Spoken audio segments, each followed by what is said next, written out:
Well, welcome everybody to our Policy and Priorities meeting, March 1st. We'll call the meeting to order at 1:03. Sorry for the delay. We had a bit of technical difficulty, but our infamous Sean got us up and running, so we're good to go now.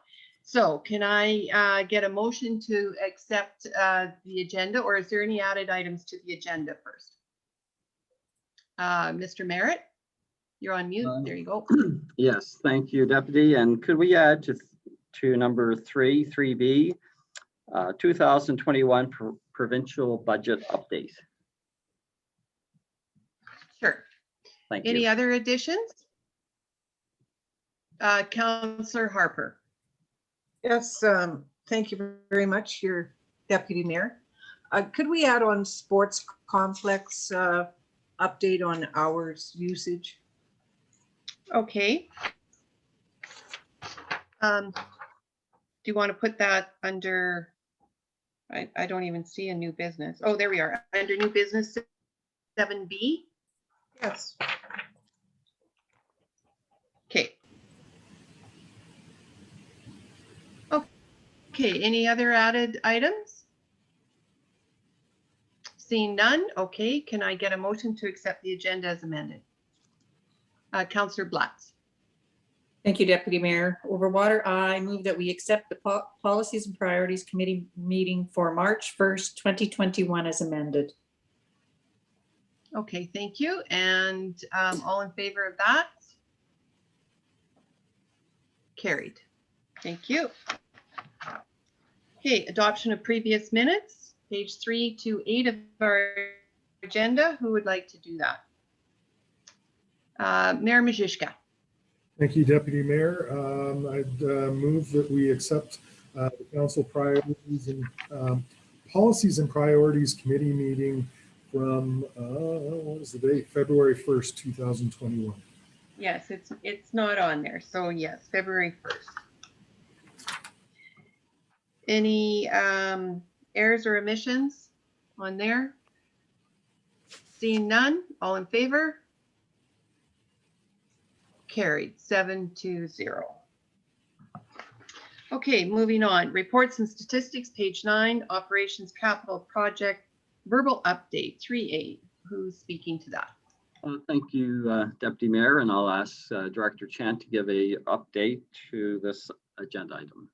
Thank you. Director Chant. Yeah, thank you through the chair. Give you a brief operations update of what's been taking place since last month. The main project we have underway right now is the continuation of the operations center. We have Mr. Greg Census and Andrew Simpson here online to give you that brief update from where we were from February to where we are in March and the beautiful weather we're having out there. Okay. Okay. Greg, if you give me an update. Good afternoon, everyone. The update on the Operations Center is that the interior of the admin building is nearly its completion right now. The steel for the shop bays has been erected and siding is continuing to be installed as we go. So right now, everything is still on schedule as for what was reported last month. As we talked, the air handling unit had a delay and we have put a small extension to the end of March on the project, and that is still on target right now. Okay, thank you. Does anybody have any questions for Mr. Census? Mayor Majishka. Thank you, Deputy Mayor. May I start with a motion to accept? Sure. All right, I accept the March 1st, 2021 operations and capital budget verbal update for information. So last time we spoke, gentlemen, we were waiting for an air exchange unit out of the US or some particular place. Is that correct? And Yes, that is correct. It was an air handling unit to exchange the air within the work base. Right, and that's landed in here? No, it's currently right now it's being shipped. Okay. So it is on its way. Okay, good, but it's looking like we're going to make that deadline? As far as our meeting last week, it was still, the schedule is still on target. Excellent. Thank you. Okay. Any other questions for Mr. Census? Okay, seeing none. Mr. Chant, do you have anything else you want to add, or you're good? This time, as we're still working on the background with a bunch of other capital projects, none of those have got started as of yet, where we'll start to see requests for proposals starting to go out here towards the middle of March and the end of March for some of the 2021 capital projects we got going on. So right now, the biggest thing on our plate is the operations center, as representatives from MPE's given us that, and moving along nicely with that. Okay, so any questions for Mr. Chant? Councillor Blatz. Thank you to Deputy Mayor Overwater. Yes, through you to Director Chant. I know this is a little early and a little premature, but I want to know everything's a go for the splash park when the weather turns suitable enough to open it. I hope, and providing AHS rules, restrictions, you know, allow us to open it. There's going to be no operational holdups, is there? Thank you through the chair. As far as we know right now, there is no operational holdbacks other than what happens with the spring thaw and how things are handled from there. But all other aspects, it was shut down in good working order, and it is anticipated to be up and running in good working order. We have ordered a few parts and pieces that I think, and we talked about some electrical pieces. Mm-hmm. That they have been ordered and will be here. That if we get a power spike or things like that, that those can be dealt with on the spot, not having to shut down for the day to find parts. So there has been a supply of stuff ordered on that aspect. So as far as we know, fingers crossed, and the weather gets nice and we're able to open up, it will spray water in the appropriate places. Perfect. Thank you so very much. I was just asked the question this morning, so thought I better ask while I'm thinking of it. There's lots of first puddles on the things- street. Yeah, I know. Councillor Ryan. Thank you, Deputy Mayor Overwater. I have a question to Mr. Census. When you were talking about the building being erected for our shop area, now we bought that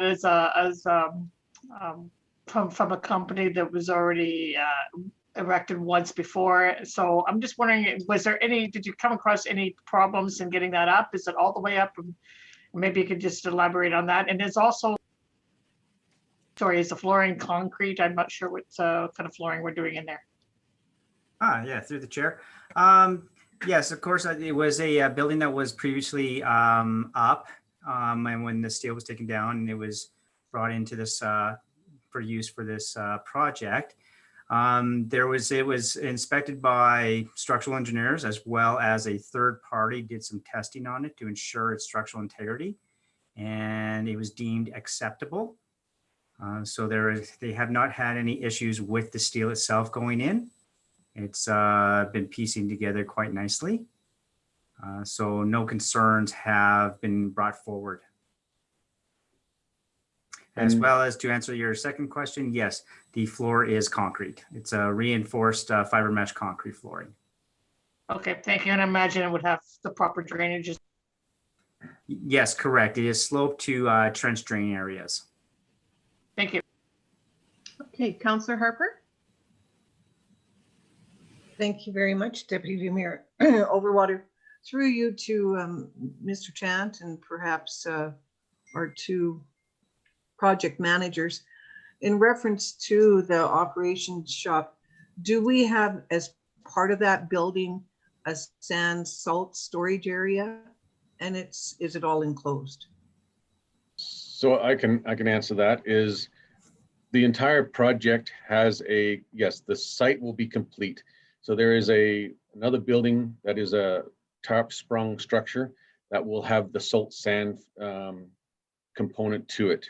So so that whole site will be everything's all inclusive. There won't be a matter of having salt sand still downtown and having to go out there and get it. So yes, it's there. And it is, I guess, second to that, to Councilor Harper, it is fully enclosed.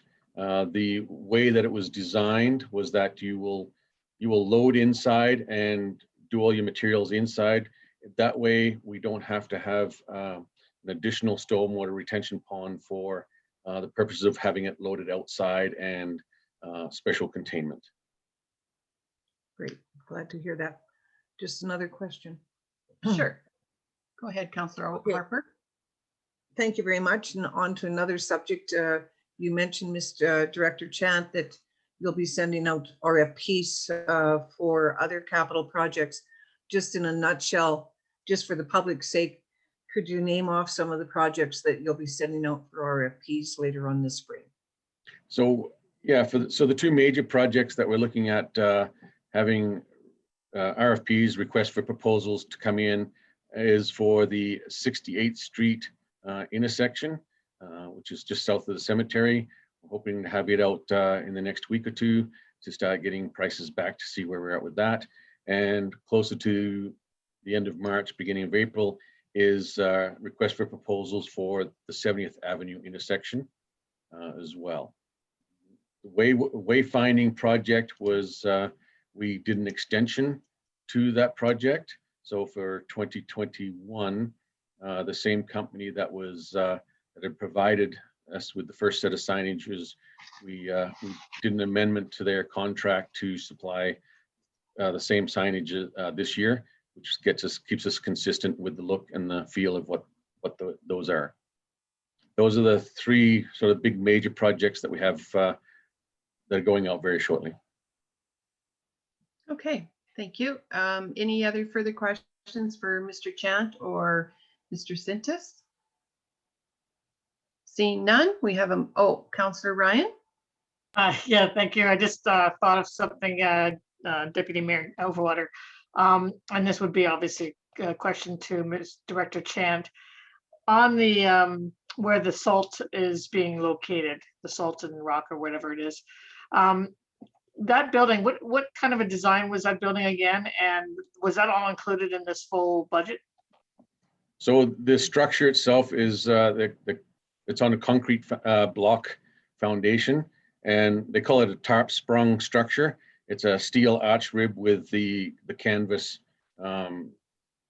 enclosure. It's much similar to like if you look at like the mega dome and things like that. It's the same type of structure as that.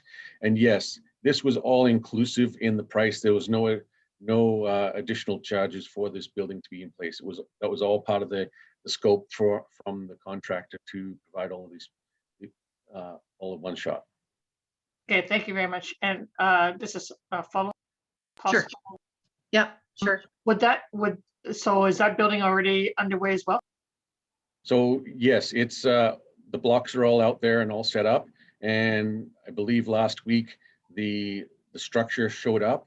And as Mr. Census had said in his presentation, all of this building to be put up and all of the other building is on track for the end of March to be completed.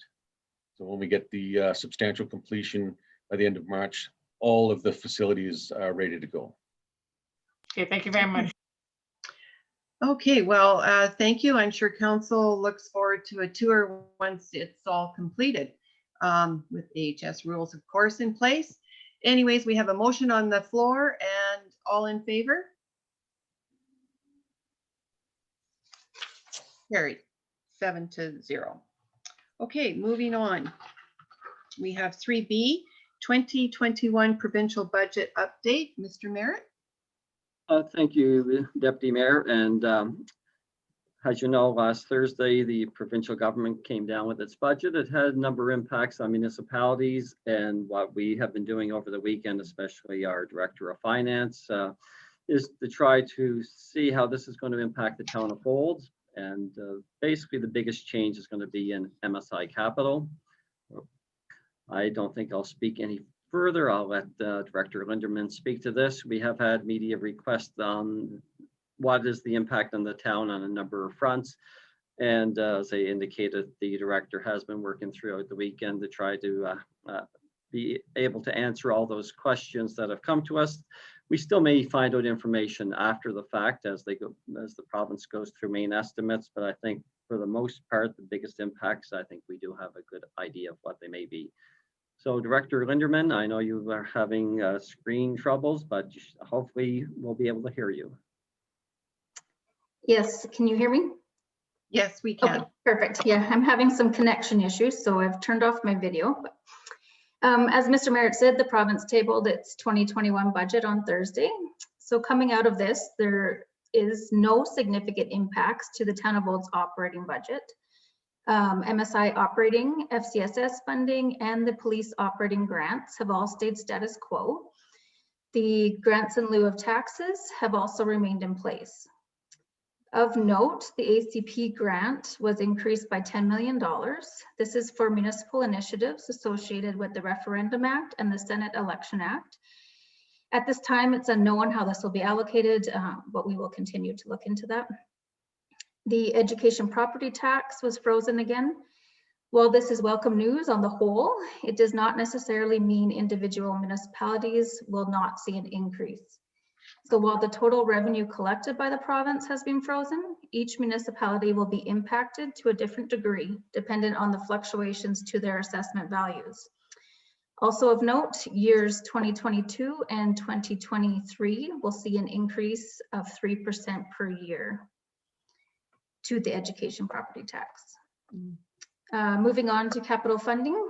So unexpectedly, an increase was announced to the 2021 MSI capital funding, followed by a sharp decrease in years 2022 and 2023.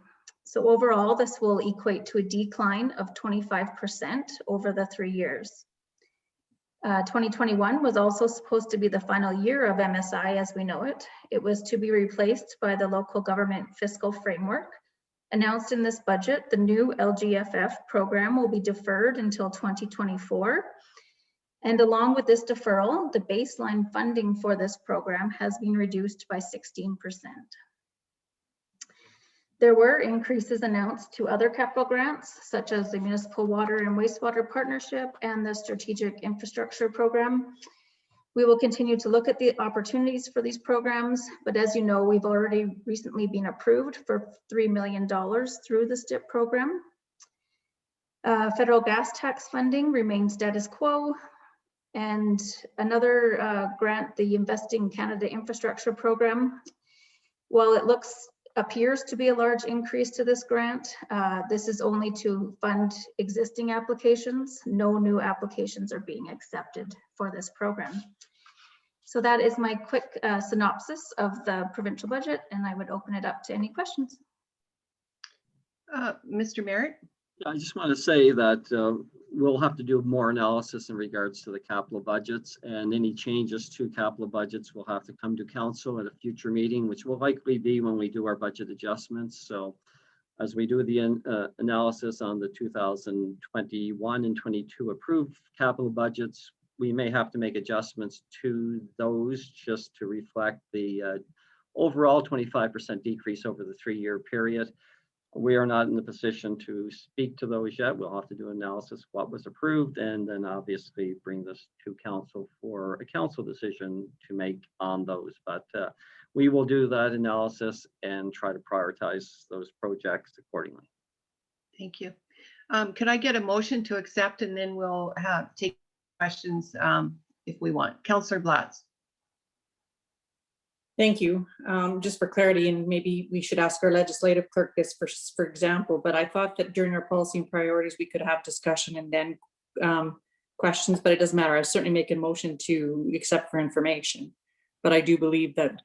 Oh, we're going to still have questions. Yeah, well, I know. I was just following policy, that's all. That's fine. I'll move that we accept this for information and thank Director Linderman for all the work that she's put into it and Mr. Merritt as well. And I guess we'll just have to play the wait and see game. Okay. Any questions? Councillor Ryan. Thank you, Deputy Mayor Overwater. I was just wondering if I could direct this question to Director Lindeman. What I was thinking was because of the major, like we're going to get an increase the next year, but there's going to be a fairly significant drop off the 2 years after that. And I understand that, you know, we wouldn't be necessarily here in our seats, but we always do future planning several years down the road. So would we look at all of trying to, space out that increase over those 2 years that were down significantly, or to try to make it so that we have more of a level playing field for those 3 years? Is it? Yes, of course. So the increase is actually to the 2021, so this current year. Okay, It's an increase of approximately $600,000 from what was approved in our budget. okay, So when I bring spring budget adjustments in April, there will be recommendations, I guess, in there for council to consider as far as carrying that forward to future years to help close that gap. perfect, thank you. Any other questions for Director Linderman? Okay, seeing none, we have a motion on the floor to accept. All in favor? Carried 7-0. Miss McKinnon, are you there? Marcy? I am here. Okay, I just want clarity because sometimes we have a motion before we discuss something and then sometimes we have a motion after. So what's the protocol for that? At your P&P meetings, you can do it either way. Your motions are, as P&P is informational, you're normally accepting the presentation for information, so it probably would make more sense to accept the motion after a presentation is done at a P&P. Okay. However, for a regular council, when you're making a decision, the motion should be on the floor before discussion ensues. Okay, perfect. Because I know we've done it 2 different ways and now we have clarity. We're all good. Okay, so moving on. Presentations and delegations, page 10 to 41 for a Parks annual report. Mr. Merritt, are you introducing or are you? I'll just introduce Mr. Chant, who will probably introduce another individual to present this. So Director Chant, this item is yours. Thank you through the chair. Yes, you don't want me to give you this presentation.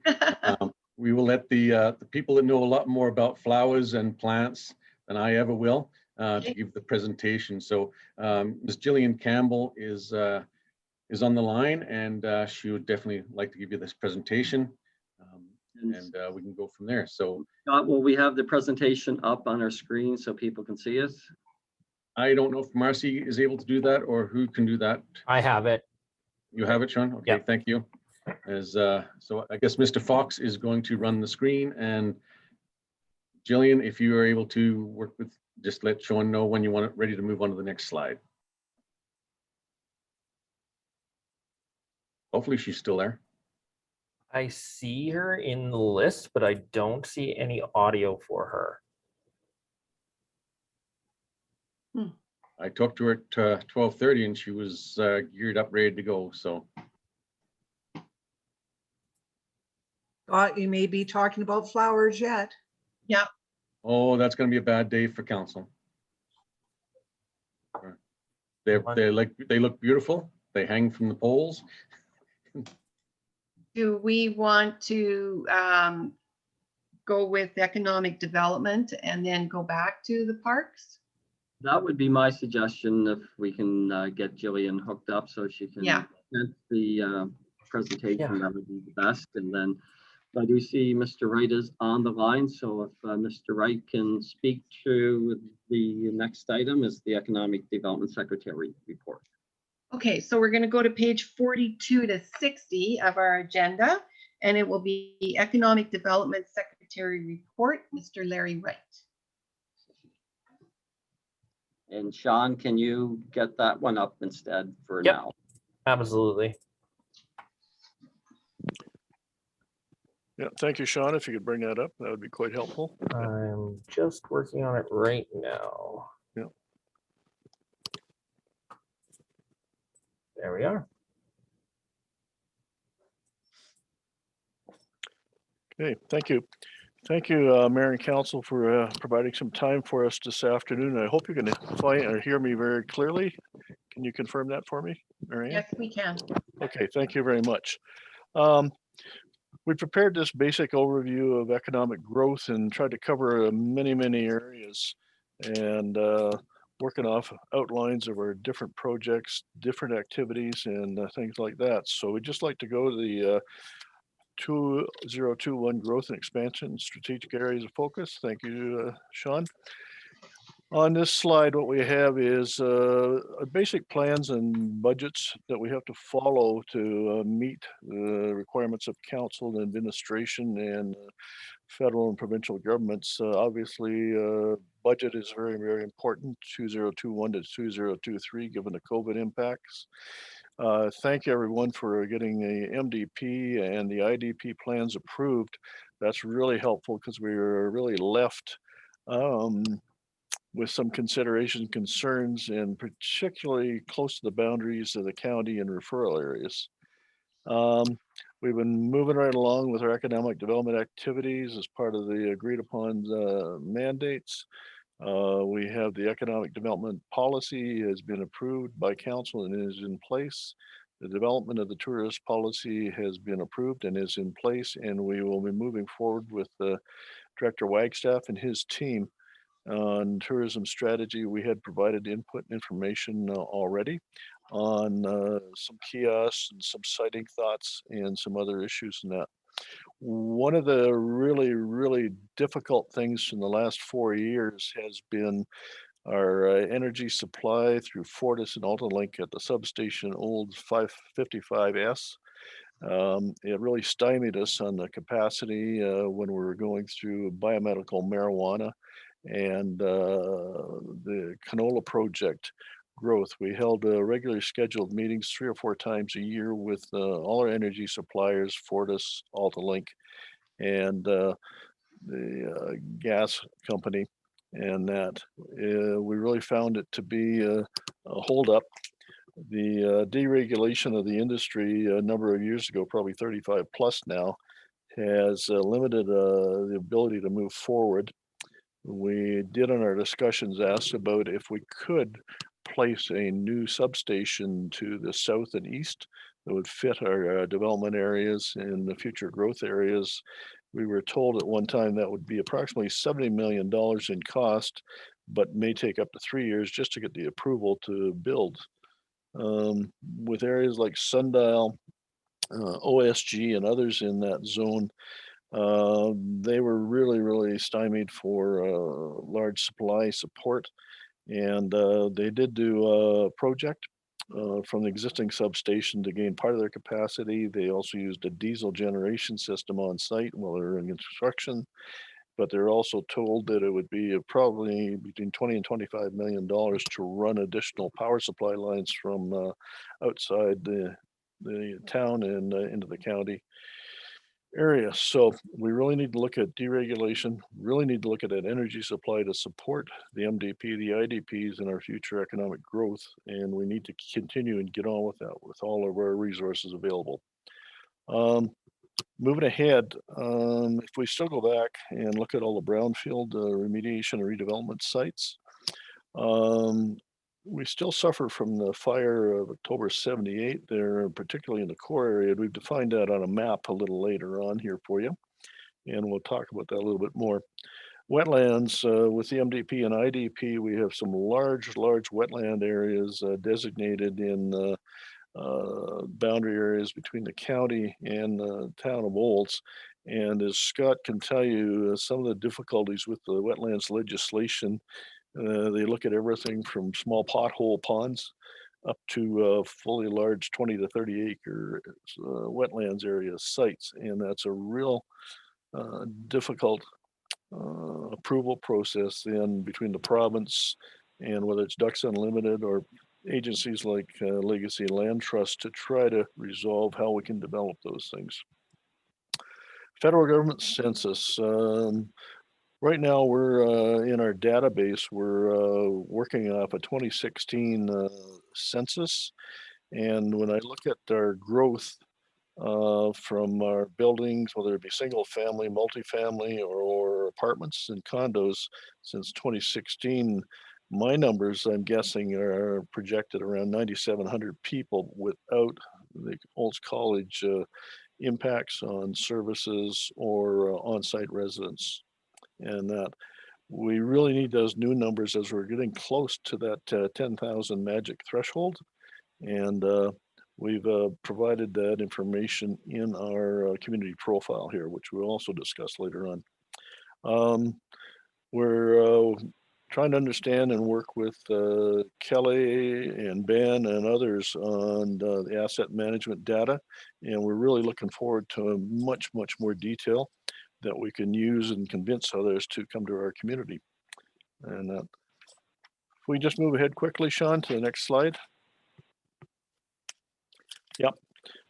We've just included, just as information and background, the Economic Development Secretariat. We really feel that we're making some really interesting debates and discussions with the Chamber of Commerce, Olds College, OI, our Planning and Development, and other agencies supporting the Economic Development Secretariat. We've been able to provide PowerPoints, Zoom meetings on newcomers to the community development like SPOG, Emprise, and others. And this next week, we'll be doing a very detailed discussion with 4 levels of provincial government on the budget that you folks just touched base on. Business retention, investment, and expansion. We got a definition there. Okay, so, Sean. Okay, and that's just a general definition. If you can move to the next slide, we have a little more expansive information. We're moving ahead, and we hope to have that in place by late spring of 2021. And COVID has been a little impactful on us moving that one forward and ahead, but we're on it and working with many agencies, and there are people that are very interested in how we're moving this forward. And we also have outside resources like Alberta Labor and other individual departments in the province more than interested in working with us on that one. Tourism Committee, if you want to move ahead, Sean. We put in a basic definition of tourism and the purpose of the committees. We need to work with Director Wagstaff and his team definitely on this. We've touched base a little bit about kiosks and future strategic areas for information sharing on a seasonal basis. We also recognize all the good work in culture, heritage, trails, sports, and all that. We're going to catch up a little bit more with more detail on that later on in this overview. Okay, Sean. This one has really been eating up our time working with the COVID-19 team here in the community, and it's moving into the next phases. I know Brian and Jennifer had discussed that in council about a week ago and put the recovery plan on the table. Now, we've been working behind the scenes with our different levels, the provincial government, the federal government, on special funding programs. We're also getting advice from financial institutions like HEB on how we can help small business and mom and pop industries and that are really struggling.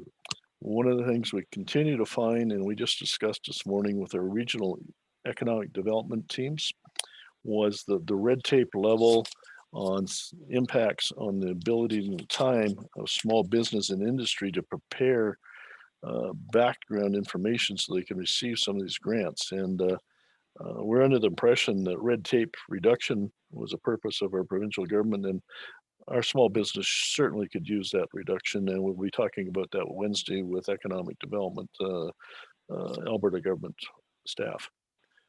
But we continue to work ahead, and we see this as a long term into 2022 and possibly 2023. Thanks. Moving right along, we're in the last stages of preparing our joint community overview with CAPE, Central Alberta Economic Partnership Group.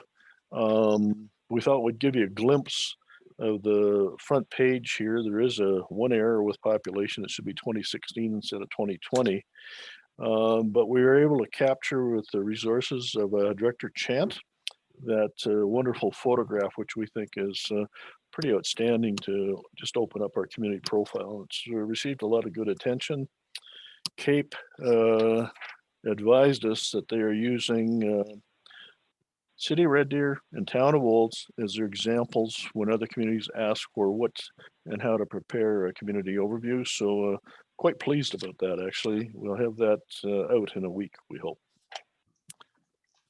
Okay, Sean, this is one we presented in late in 2019 to our secretariat group.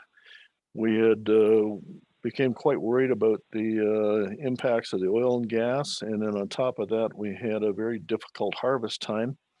At the same time as we had some long-standing, long-term business folks decide that they would not be moving forward, and they had withdrawn their businesses.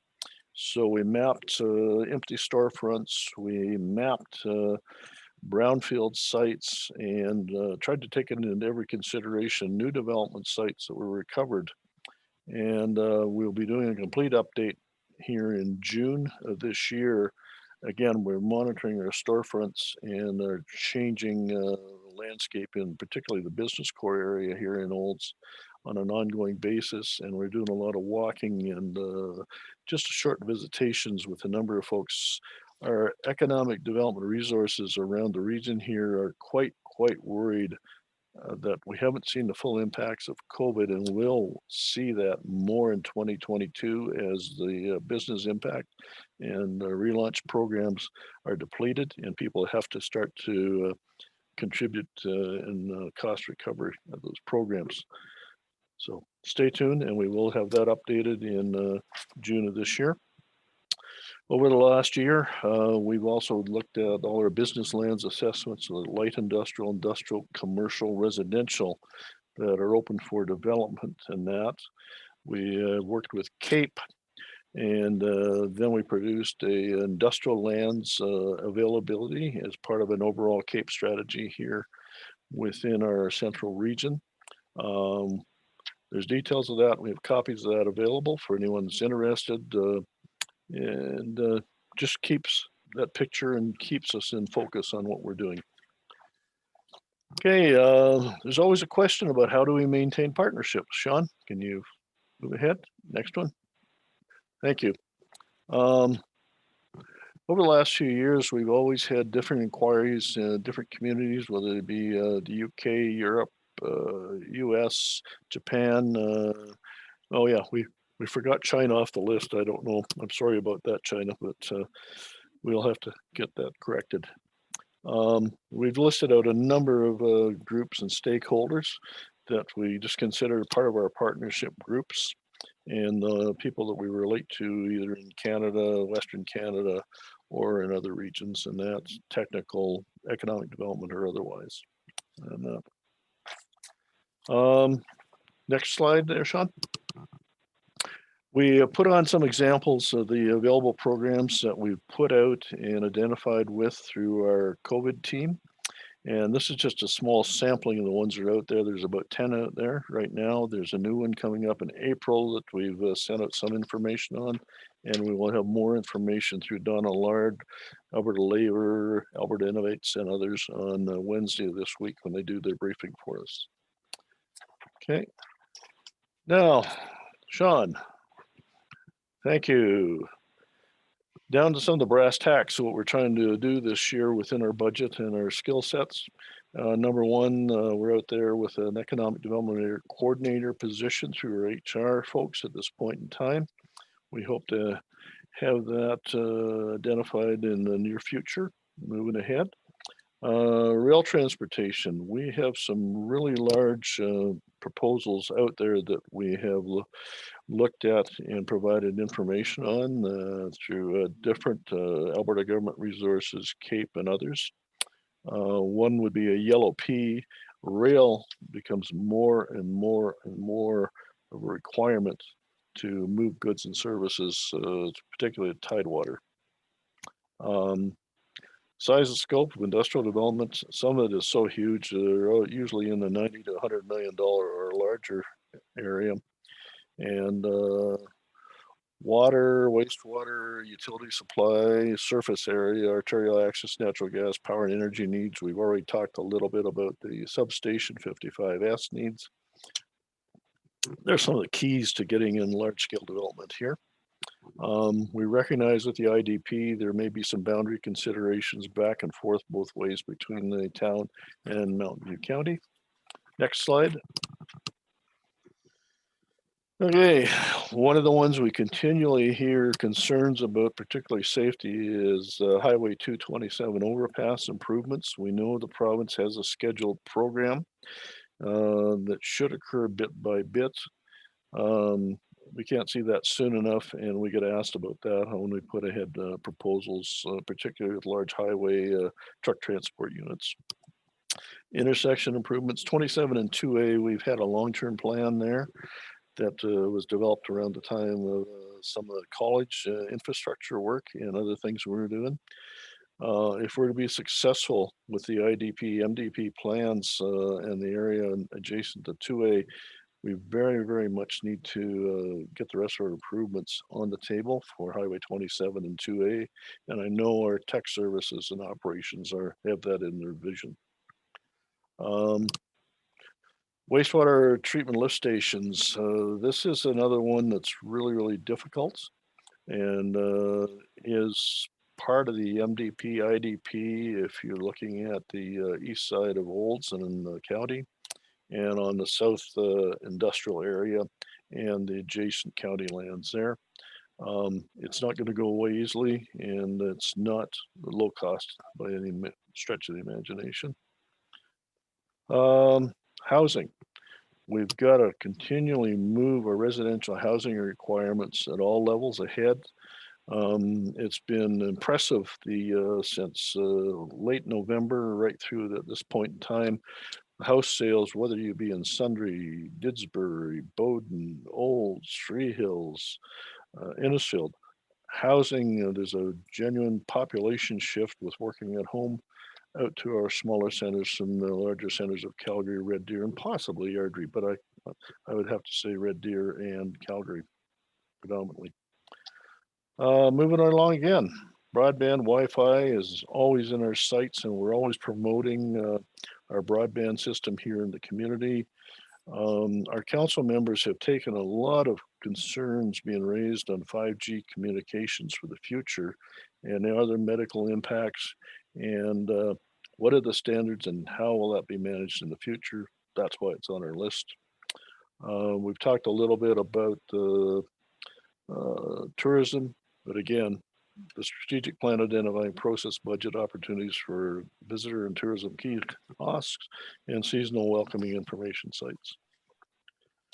I apologize if I'm going too quickly here, but I'm trying to get through things. Part of our economic development understanding is always that with visitors, tourism, art, heritage, and indigenous, that it pays to have resources, it pays to have all the services and the unique aspects to bring visitors into the community. Director Wagstaff and Michelle, I'd asked them what would be their top pick for this year. This is the item that's been included in our community profile.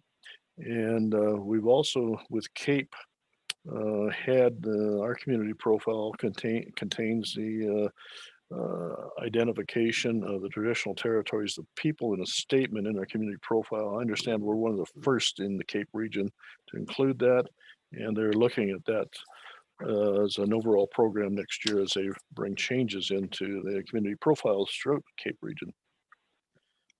Visitor, tourism, art, heritage. I referred earlier to the brownfield sites and the devastation of the fire in late '78. It still lingers with the brownfield mapping and what we've been trying to understand how to clean things up. But we really have to recognize that heritage is a part of the community. I look at the Sipperley garage, and I've worked with the family there to see if we can't do something with that facility. It's just a wonderful place. Really commend all the efforts of Michelle and the Director Wagstaff's group on their historical work in the core area as well, and many other parts of the community. We went back in time and looked at their old open space trails and master plan deliverables from 2012 to 2014.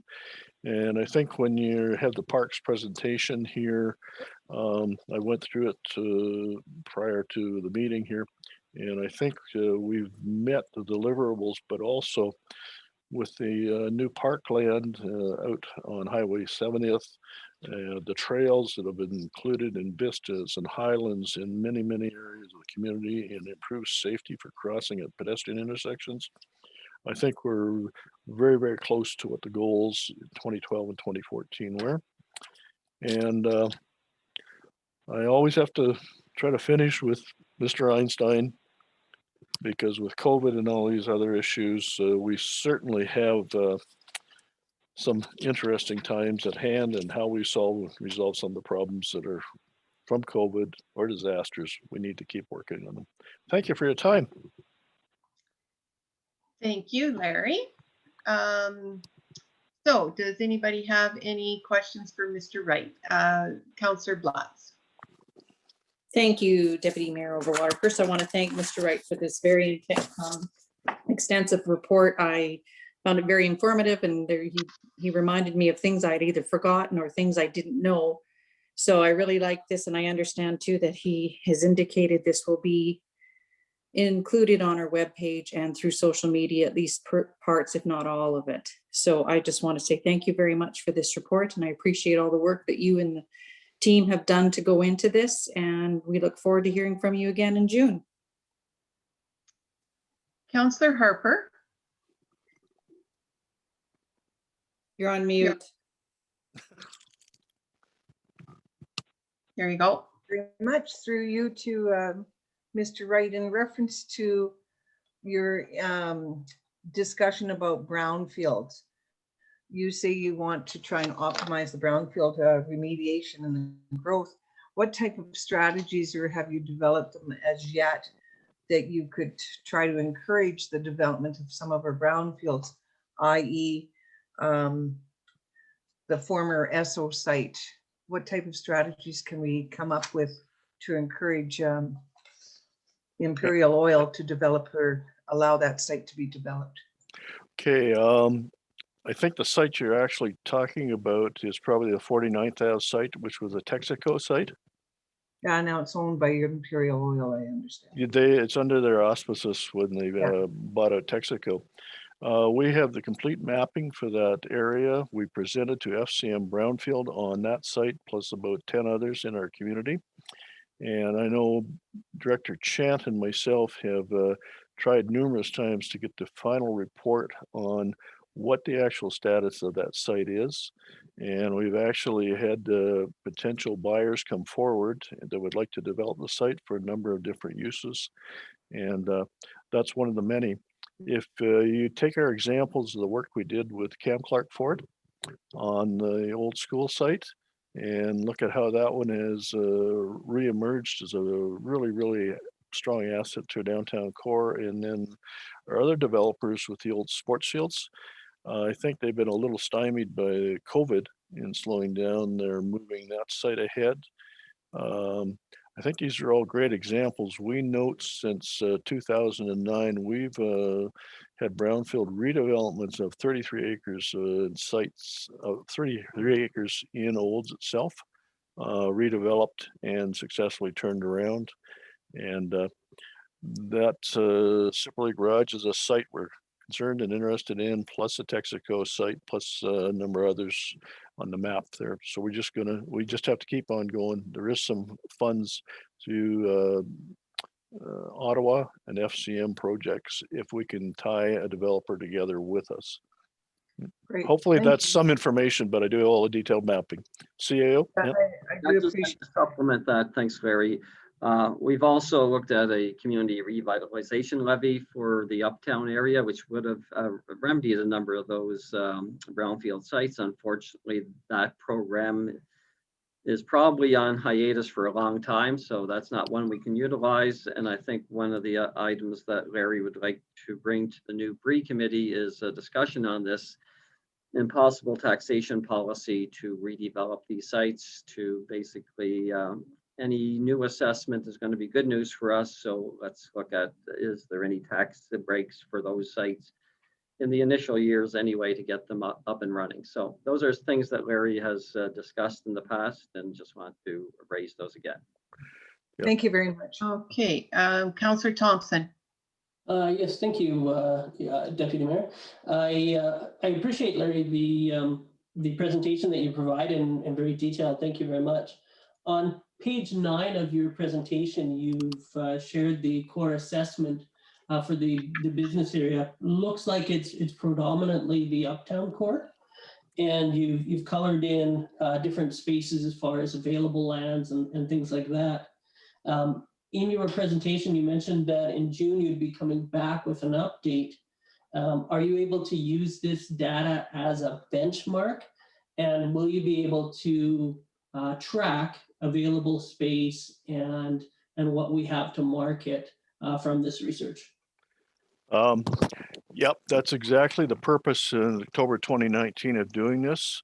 No, we didn't anticipate COVID at that time, but we certainly had in front of us the absolute economy concerns with oil and gas, and then the late harvest. When I walked and talked with people like Jensen's, they were devastated at the Christmas time in 2019 because the ag business that's normally there buying and purchasing suits and clothes and that, along with all those stores, they were devastated. Anyway, the answer is yes, yes, and yes.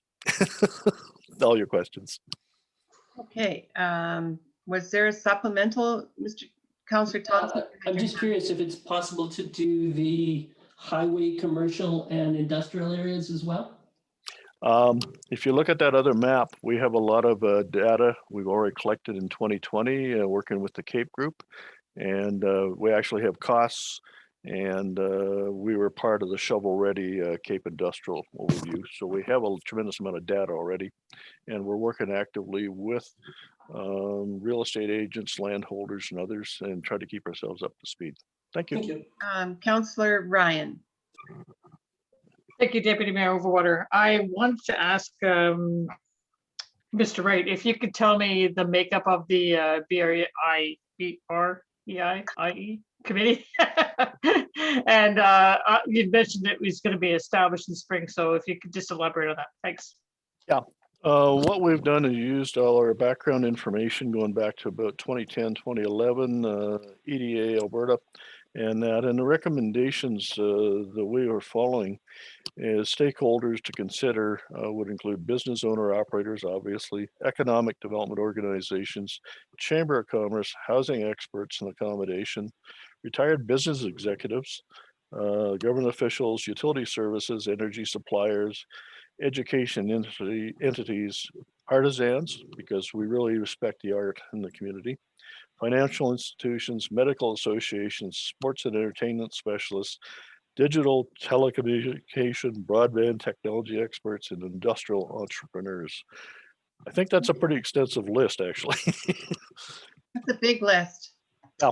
Okay, Councillor Harper. You're on mute. You're still on mute. There you go. Thank you. By the way, thank you very much for the entire presentation. It's great information for everybody. Just getting back to some tourism type things, I know that that is it's still in the works, but you talk about kiosks, and I certainly like to know what your definition or your picture of a kiosk is. I hope it's an interactive something, not just a television screen. That would be my wish from being in Europe and Australia and UK and Ireland and Scotland. When you see the information basics in those communities that are really, really strongly identified with tourism, that would be my wish. And it needs to be supplemented somewhere along the way with seasonal information manned by people. And I'd probably ask Director Wagstaff, who has a very broad scope of thought on this topic, to throw in some comments for us. Director Wagstaff, do you have comments? Re-ask that question for me. Sorry, Mr. Wright, I'm pulling up the data the councillor brought to the agenda off the floor. Yeah, no, what the question was from our counselor was information kiosks, what style and type, and are they interactive? And that, Don't want to hit mute. I want to hit unmute. So you will recall, council, that there was a presentation on interactive kiosks and kiosks in the wayfinding. So that's the type of kiosks that we have in the queue, all dependent upon budget and whether or not what decisions are made on annual wayfinding budgets and how those would fit in. But that's the type of kiosk. So the ones that are out in the community not being as interactive at this point, because the first phase was to put some in that were static. But we've also identified 4 locations in the community where we could put interactive pieces together. Thank you very much. And that was part of the wayfinding report. Hopefully they will be able to withstand 40 below weather. Okay, thank you on that. To note, the ones, so the 3 phases were, the first phase was to do static ones that were outside, and the locations, the 4 locations that we had identified in the wayfinding were inside, so that they weren't exposed to the elements. If the third set we put into the expense, then of course that goes up significantly when you're talking about outside elements that could be interactive. Okay, thank you for that, Mr. Wagstaff.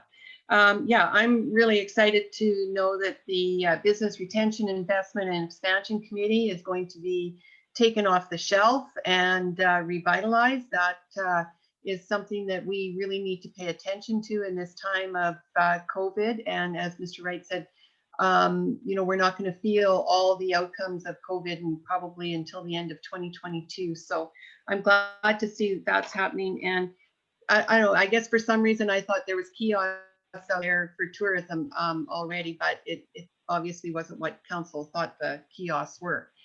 Councillor Ryan, did you have something to say? Yeah, yes, thank you very much, Deputy Mayor Overwater. I just to go back to the BRIE.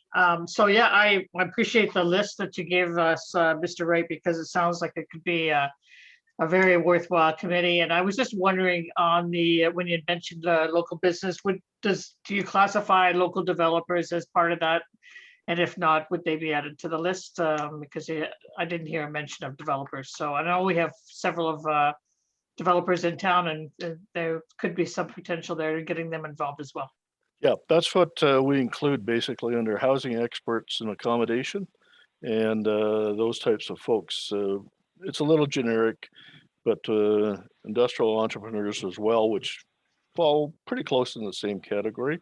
And that's the way we define them. But yes, we're very, very interested in having the participation, whether it be the Vistas, Highlands, whether it be the group on 57th or out on the west side there, we've got 2 or 3 developers out there, Centrum and Cornerstone itself. So yes, we're very interested in having that kind of expertise, and at least as an advisory resource in our committees. Yeah, that's right. Thank you very much. Sounds good. Okay, any further comments for Mr. Wright? If not, can I get a motion for acceptance? Councillor Thompson. Yes, I would move that we accept the Secretariat report for this quarter as information. Okay, any further discussion? Councillor Ryan? Yes, thank you, Councillor Overwater. I'm sorry, Deputy Mayor Overwater. I just wanted to say thank you to Mr. Wright for his presentation, and it sounds like you've had an extremely busy time of it of late, especially with COVID and having to deal with all of the aspects that are surrounding that. So thank you very much for your presentation. Thank you, everyone. Okay, thank you. So we have a motion on the floor. All in favor? Carried 7-0. Okay, so we're going to go back to, thank you, Mr. Wright. We're going to go back to Parks Annual Report 4A, page 10 to 41. Do we have Jillian on the line? Were we able to? Can you hear me this time?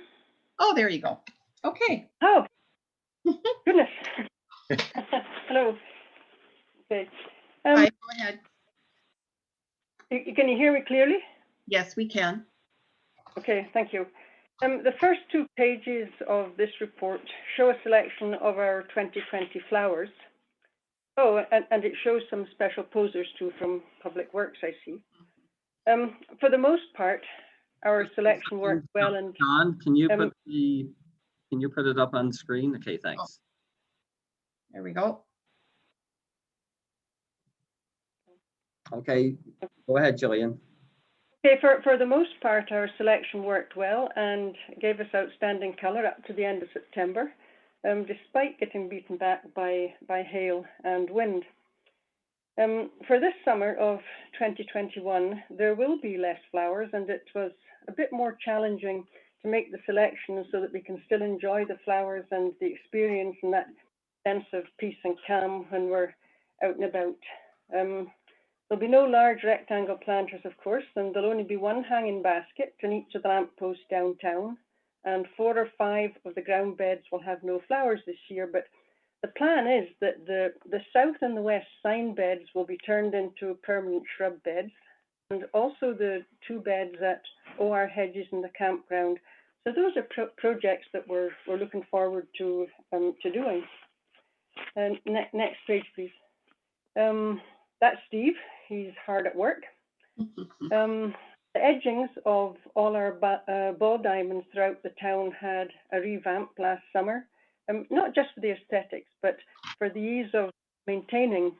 Grass grows very readily into shale, and the rhizomatous nature of the grassroots means that it's always a task on the list. So Steve spent quite a lot of time, but he seemed to like doing it, and he made a very good job. I think the next page is maybe Rotary Athletic Park. But the turf and the plants at Rotary Athletic Park last year were, of course, under a maintenance agreement in 2020. Murray and his team worked very hard to maintain the diamonds for any practice play, and they maintained the rough areas of grass as well. And we're looking forward to taking on the full responsibility of Rotary Athletic Park in 2021. Over the next 4 pages, this is on our maps of our mowing routes.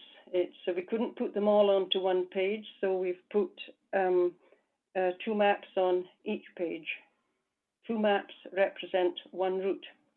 So in 2020, we began alternating mowing routes, shown as pink and purple on the PowerPoint.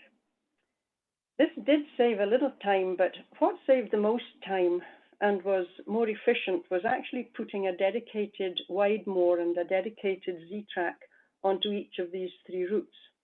This eliminated the need for the staff to stop and take time to discuss where they were going next, with who, etc. So the staff became more familiar with the routes, they became more efficient, and the routes were completed quite a lot sooner. Each moor also had a set day and a time for blade changes each week, and that helped too. When the crews had completed the routes, the machines obviously were cleaned, put away, ready for next week. Then they were given other tasks that needed attention, for example, weeding, cleaning beds, weed whipping, helping with projects, which was a great help. But by taking 3+ days to complete all mowing, it helped when the mowing was hampered by weather or when there were breakdowns. Still managed to get all the mowing completed for 1 week. So that was a plus. In 2020, of course, that was a wet year. So some of the alternating areas which we had didn't work so well. And that will reflect in our alternating schedules for 2021. The next page is our crews at work, and just a few pictures of some of the things we're doing, putting up signs and taking down nets and pulling out suckers and trimming, etc.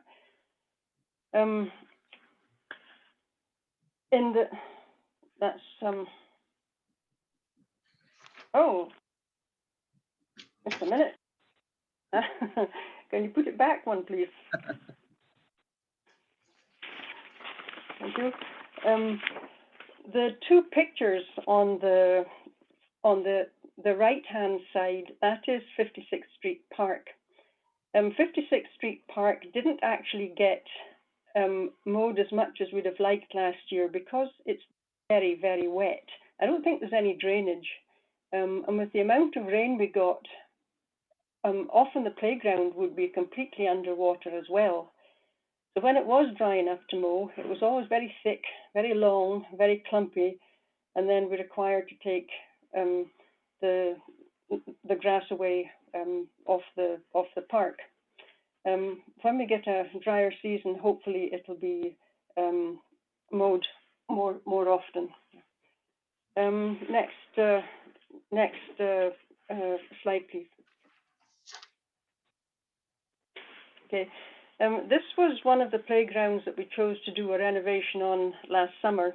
Unfortunately, I don't have pictures of the before, but in the sand round about the edges on the inside, it was absolutely full of quackgrass.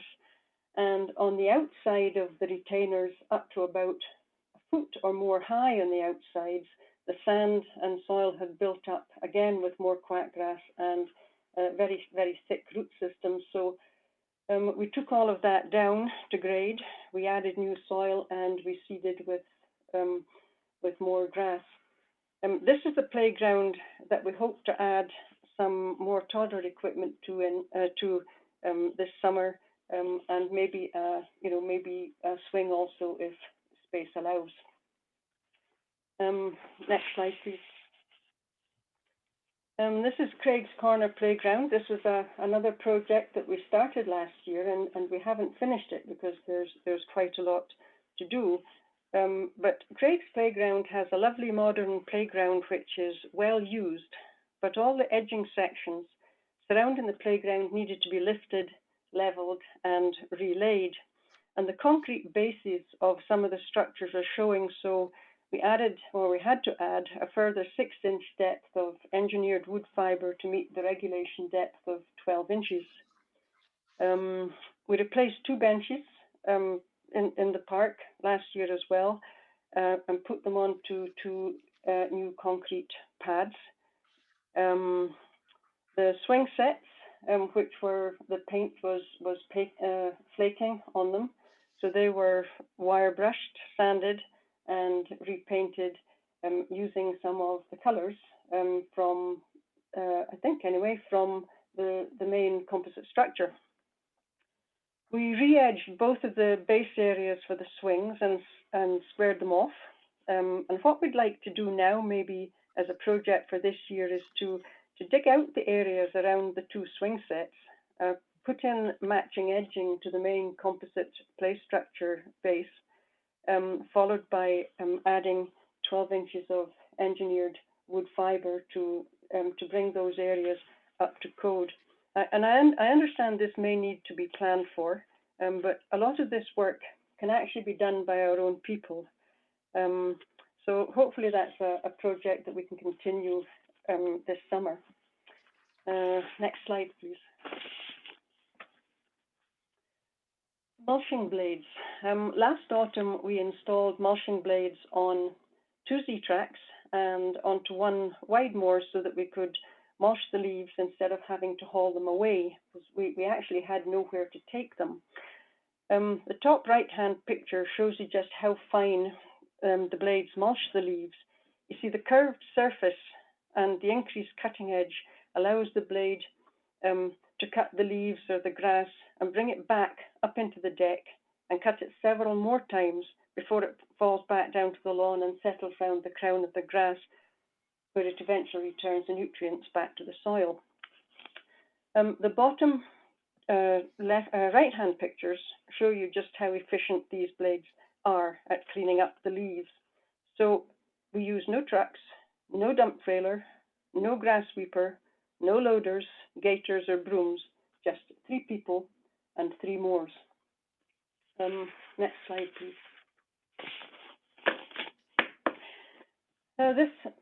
This is Balsam Playground.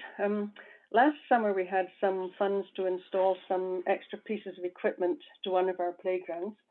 and we decided to place the new equipment in Blossom Playground, and we added a rocking boat, a double set of bongo drums, a sensory panel, and we removed one of the older child swing seats and replaced it with a baby swing seat. The bongo drums are quite fun, but I thought I'd better not try the boat. Next slide, please. Oh, the next 4 pages, including this one, is our sign project. If you can maybe put to maybe the next slide. So on we're showing three signs that are completed on these pictures, this one and the next 2. This has been a really exciting project for us to take on. It's obviously because of COVID that this has been possible. You know, it's allowed some arena staff, mainly but not only, our crossover staff, to take on not a make work project, but a very meaningful project. These signs have had to be stripped of old varnish and paint and taken right down to the bare cedar wood and to start all over again right from scratch. They've been sanded, the rot's been scraped out, they've been repaired, stained, painted, several coats of each. The mountain scenes have had to be drawn out and painted, lettering's had to be redone, and all finished off with at least 5 coats of varnish. A huge amount of talent, skill and patience has been required for this project, and the quality of work that I see is incredible. There are 14 signs in total. Currently 4, 5 and 6 are being worked on, and all I can say is well done all the sign workers. I'm very impressed. Next picture, please. This is the porta potty project. We had 16 new porta potties. So they are all ready for spring. They're all built up and stored in Mike's cart shed out at the new operation center. Next picture, please. Project Barricades. We took this opportunity to redo all the barricades in town. They have been scraped, they've been repaired, sanded, painted, and stenciled. 1 or 2 have been made a little shorter because of rot, but that's okay too. We've got sidewalks that need to be sectioned off as well. The project is also now complete. But there's something on there that I hadn't got a picture for, and it was the dugout benches. They are also being worked on just now. They're also getting the full treatment of a scrape, repair, sand, and paint. Next picture, please. The skate park. Repairs of the skate park are scheduled for spring, but there is no set date yet. There is significant concrete repair that needs to be done, not just to the skating surface, but also to the walls surrounding it as well. We can see that, I believe, in the next page, but don't turn over yet. The graffiti, unfortunately, has become increasingly prevalent in our skate park, and the volume of defacing that's happening so often means that we can't just send a couple of staff out with a spray cleaner and a scrubbing brush, because it's not going to happen. There's so much now, we have to use the high pressure water from the vac truck and the steam machine, and all those hours it took to clean, and it's all been sprayed again, with potentially hours to work on it again when the weather warms up. It looks like this is going to continue, and of course it isn't just the skate park, but on our other parks and our ball diamonds as well. Next page, please. The first picture there is a retaining wall at the skate park. I just couldn't fit it on the other page, but those walls that you're seeing are wooden retaining walls, and it's not a great picture, but they're not upright. They're sloping, and everything's falling out from in them. So when the skate park's being repaired, we're going to have this area repaired. Might not be so large, but it will be a concrete wall and a concrete top, maybe with some stone set in it. I'm not quite sure yet, but we'll leave that up to the company that's repairing it. But this has been a problem for a few years now. The Ag Society 100-year memorial is in need of refurbishing. It's obviously, we will be renovating the shrub beds. There's a lot of pruning that needs done in there, and there's a lot of quackgrass that needs to be taken out. And there maybe some shrubs can be removed, and maybe we can add one or two a little bit more suitable. We can repair and paint or replace the benches, and they could maybe be sat on a concrete pad, but I haven't talked to anybody about that yet. We also need to replace the garbage container because the one that's there is broken. Next page, please.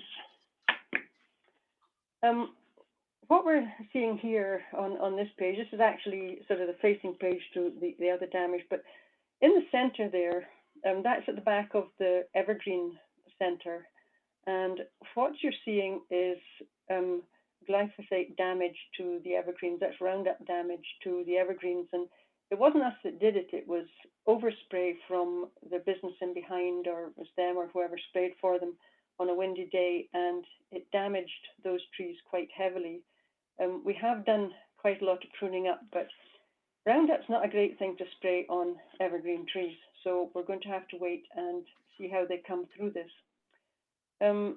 The picture in the top right-hand corner is in the cemetery, and that's a broken evergreen that happened in the last windstorm that we had. And there's actually 3 or 4 tops to that tree. So it's actually quite dangerous, so we may end up taking that one out. And the 2 pictures on the bottom, I think one is in Balsam and one is in Seniors Park. The rot at the bottom of these trees has got to the stage where it possibly isn't going to be safe to leave these trees in. The ones in Balsam Park are in that balsam poplar windscreen along the, I suppose it's the north, maybe side of the, well, the row of trees. I think it's on the north side of Leatherdales, and there's 2 trees there that are actually going to need to come out. That is going to spoil the bottom look of proper spacing of trees. And the tree on the left-hand side is in Seniors Park, just east of the garbage container. And that tree is starting to get into quite a dangerous state. There's a lot of spongy, rotten, wet wood in at the bottom. And these are some of the trees that we've been looking at, or watching for the last few years. That's not good news, but we'll have to do what has to be done, I suppose. But we'll work that out later on this summer. Next slide, please. Deer damage to the trees. It's lovely to see deer around our parks. We all enjoy them, but they can cause an awful lot of damage to our young trees. They do like to nip off buds, but far more damaging is when they rub their antlers up the trunk and small branches break off, and then they rub the bark encircling the whole tree. Then you've got a dead tree. That happened to the tree in the top right-hand corner. We planted it last, I think it was the 3rd week in October, and it had been killed before the middle of November. The deer had actually taken the bark off right round that tree. That was a complete waste of money, I suppose. But when it comes to some of these trees where we're planting where there are deer, and the branches are soft, maybe we need to fence them in. We did a temporary fence on the memorial tree in the new cemetery. They actually got that one too, but they didn't actually take the bark off on the bottom, so hopefully that one will be fine. But it's certainly a problem, not just with large trees, but with quite a lot of the trees. And it's not in every park, just the parks that the deer like best. Next slide, please. In 2020, we removed 45 trees, and we replanted only 12. The reasons the removals were necessary were black knot in the main trunk, which you see in the top left-hand corner, cankers, first from the bottom right. If we hadn't taken that tree out, the whole top third of that tree would have fallen, and it wasn't going to land in a very good place. So we had that taken out at the end of last summer. Fire blight, bottom left hand, and that's in Centennial, bottom left hand, bottom corner. That's in Centennial Park. We removed 2 mountain ash that had fire blight, and the one in the center didn't. I'm not hopeful for it not getting it, but anyway, we removed 2 of them there last year, and we'll just do a waiting game now. And the bottom right hand picture, that's stump grinding in the cemetery. There are a further 7 or 8 trees scheduled to be removed from the cemetery in the next 2 weeks. There were ones that we had tagged last year. It's for trees just never actually got round to them. Some of them are smaller ones at the bottom of the first main drive as you go in, and then there are some in the main older part in the center as well. There's a few dead ones that are quite close to others. It's a bit difficult to see, but it would be good to actually get them removed. Those poplar trees that we've had in watch, I mentioned earlier, there are several of them around town, and they've been developing a very worrying extensions to the frost cracks that were already existing in some of the trees. These go up to and beyond 15 feet in some cases. In a frost crack isn't always too much of a problem in a tree because it will create woundwood, and then everything's okay. But there are some trees where it didn't create woundwood, so you have a widening crack on the base up to about 5 foot in height. But what's happened this year is that from the top of those frost cracks that haven't created woundwood, we have further cracking that's gone up. And when these base cracks get up to 4 inches wide with no woundwood, we're starting to look at a problem. Another check in late spring will have to be done, and we might have to make a few quite difficult decisions on some of the big older poplar trees in our parks. Next slide, please. 2020 will be remembered for many things, but huge insect infestations isn't one of them. We have 2 or 3 persistent but not major problems. The Willow Borer, which you see in the bottom left, continues to be a nuisance around town. It kills the branches that it tunnels into. When I see dead branches, I just take them out and hopefully they go to a burn pile. But they're quite persistent, but they don't really kill the tree unless it gets into the main trunk. Cottony ash psyllid, that little thing that looks like a mini cicada, is a small problem within town. It kills. It was detected in 2 of our ash trees, the small ash trees along 65th Avenue last year, and I managed to spray for them quite early on. So hopefully, the problem will remain small. The birchleaf miner, which you see at the bottom, was treated last year, but it was a little bit too late. So we still got a lot of birchleaf miner last year, but it's a 2+ year effectiveness. So I'm hoping to see some results this year. And pear slug, that's the larva of the pear sawfly, was in the Cotoneaster train hedge at Herb Samus, and insecticidal soap works quite well there.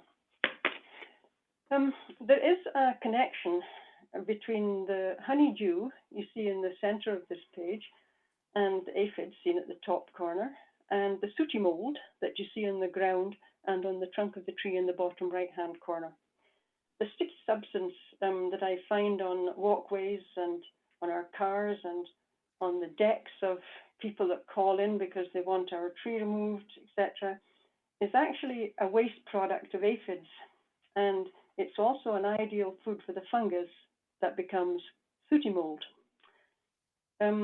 Apples, oaks, elms, willows, to name a few, can all be infected. And the treatment's horticultural oil or insecticide or soap. It's a fairly simple treatment for a fairly persistent problem. But when we get it way up in the top branches of large trees, we need to call in the arborist. And aphids was probably our worst problem for 2020. Next page, please.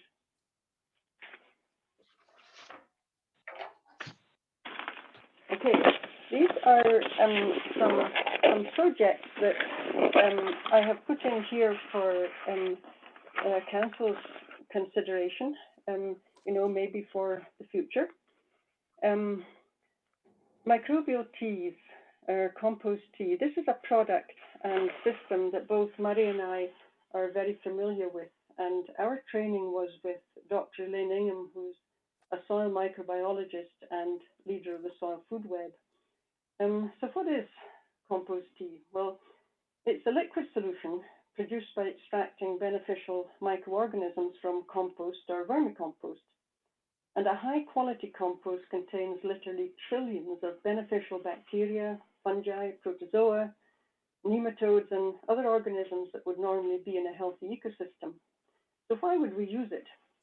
Well, conventional pesticides, which include your fungicides, your herbicides, etc., destroy many of the beneficial organisms that exist naturally to promote plant nutrition, plant growth, and disease suppression. Compost tea, on the other hand, inoculates your soil and your foliage. So put simply, compost tea re-establishes soil biology so that nature can do its job in nutrient recycling. Compost tea is now used quite extensively in turf management, especially on golf courses. And it's a highly effective strategy for building soil biology. It's effective in supporting root growth, in building water retention, for minimizing compaction and suppressing diseases. It's being used in some municipalities, and phoning round, I'm hearing only positives. We would like to take, that's Murray and I, yes, 2 smaller areas this summer so that we can show you pictures from here in Olds next year for comparisons. I'm not the one that needs to see the results because I know what they'll be, but I think you may just find that quite interesting. And if you turn the page, you'll see some stock pictures of microbial teas and the Soil Food Web. And the top right-hand picture, you've got your untreated lawn and your treated lawn. And what a thicker, healthier lawn does is it pushes quite a lot of the weeds out. So that is a benefit for a start. And I put in another couple of stock pictures to show you the difference between treating with an ordinary weed and feed and using a good compost tea. I specifically use a worm compost tea because we know exactly what, the nutrients and minerals that's in it. And the difference is very noticeable. And if you look in the bottom left-hand corner, that was only, it's a very short space of time between, putting on the microbial tea and looking like the grass looks just perfect on your right-hand picture. And the top picture at the Soil Food Web, it just shows you the nutrient cycle there. Next page, please.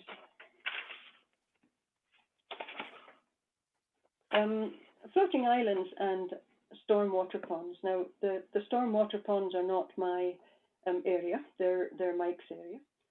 But the plants that go around them, one might consider an area that I might have an interest in. These are small artificial platforms on which to grow plants. They're an innovative solution engineered to enhance the natural processes between your water, your plants, and your microorganisms in order to remove contaminants from stormwater in a passive and a natural way. They would be planted with native reeds, grasses, and rushes, and the roots go deep down in the water, creating columns of roots to trap contaminants, which of course is nutrients for the plants. A chat with Mike Daly prompted this discussion, and as we both know that it would enhance the microbial treatments Mike's already using, these islands are being used quite successfully in several municipalities in Alberta, High River, Airdrie, Leduc come to mind. They've been around for a few decades. It's not new. We just feel it would be, it would be a fun project, and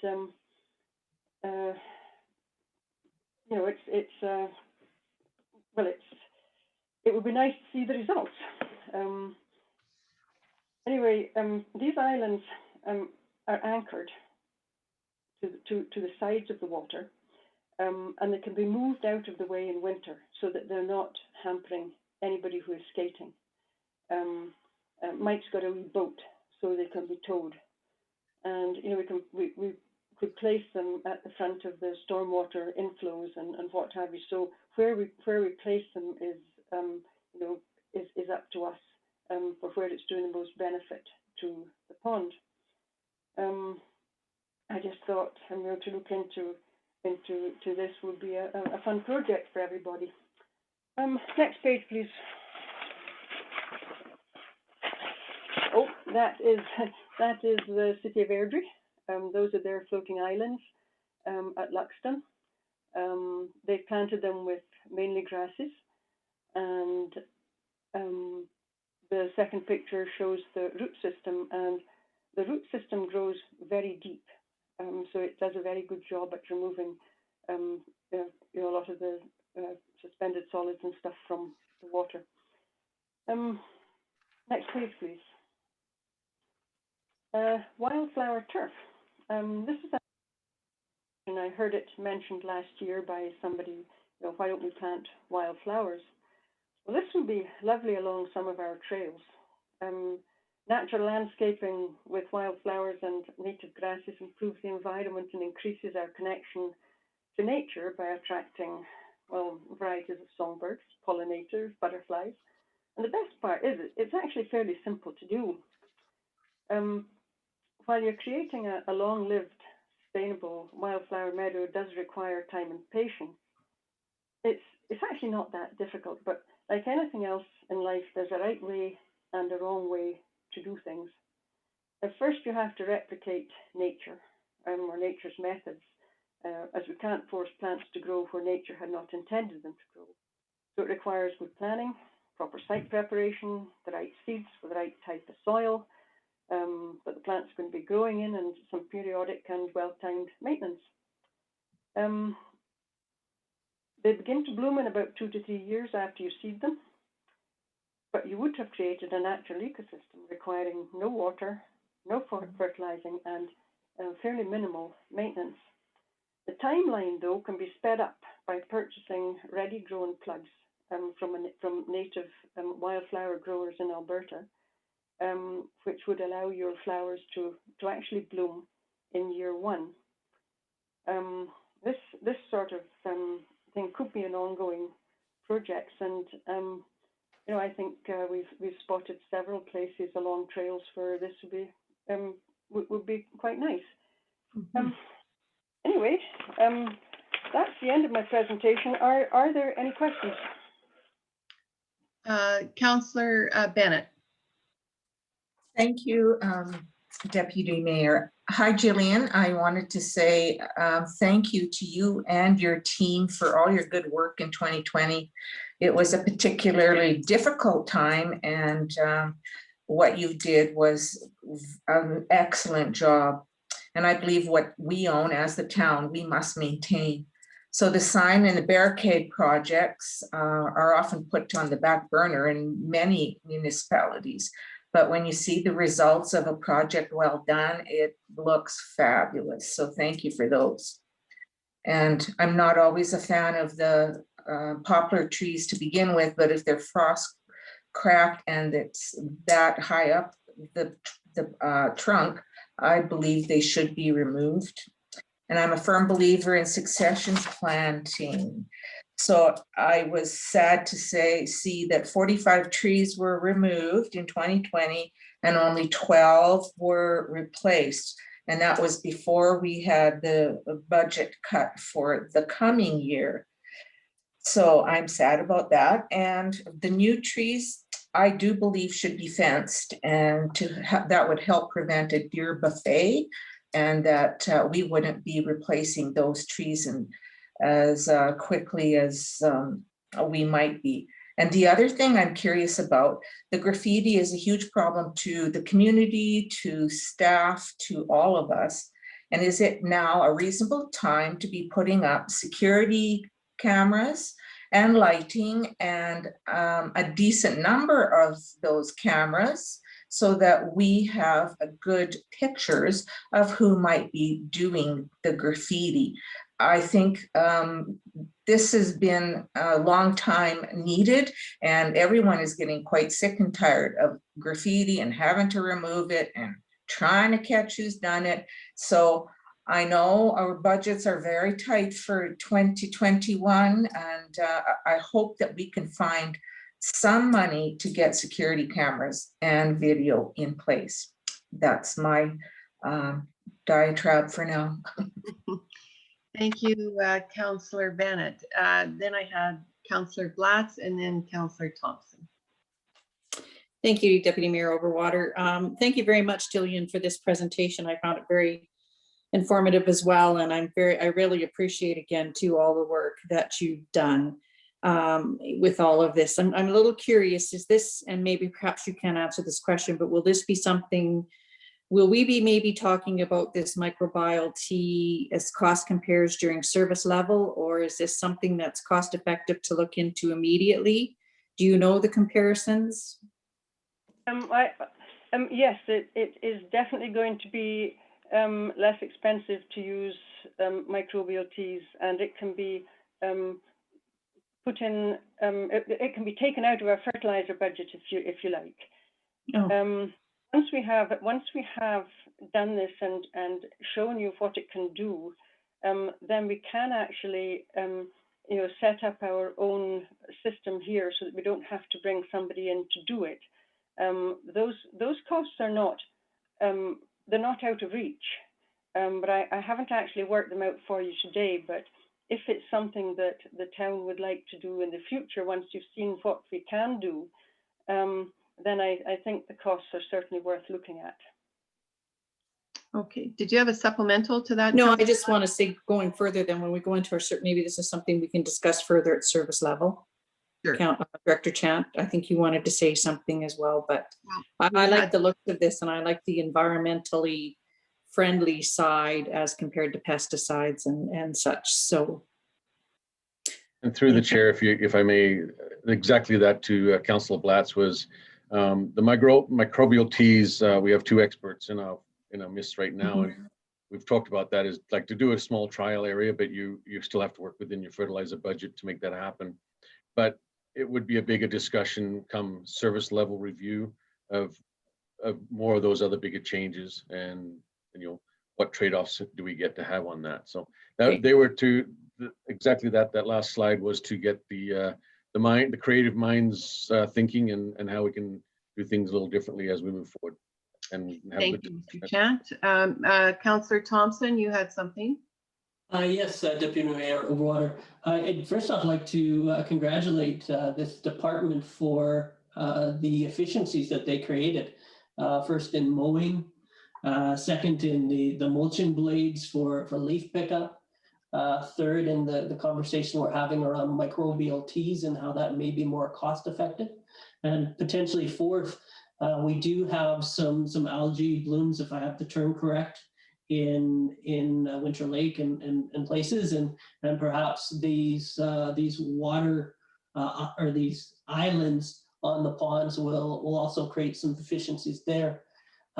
My question though is around 56th Street.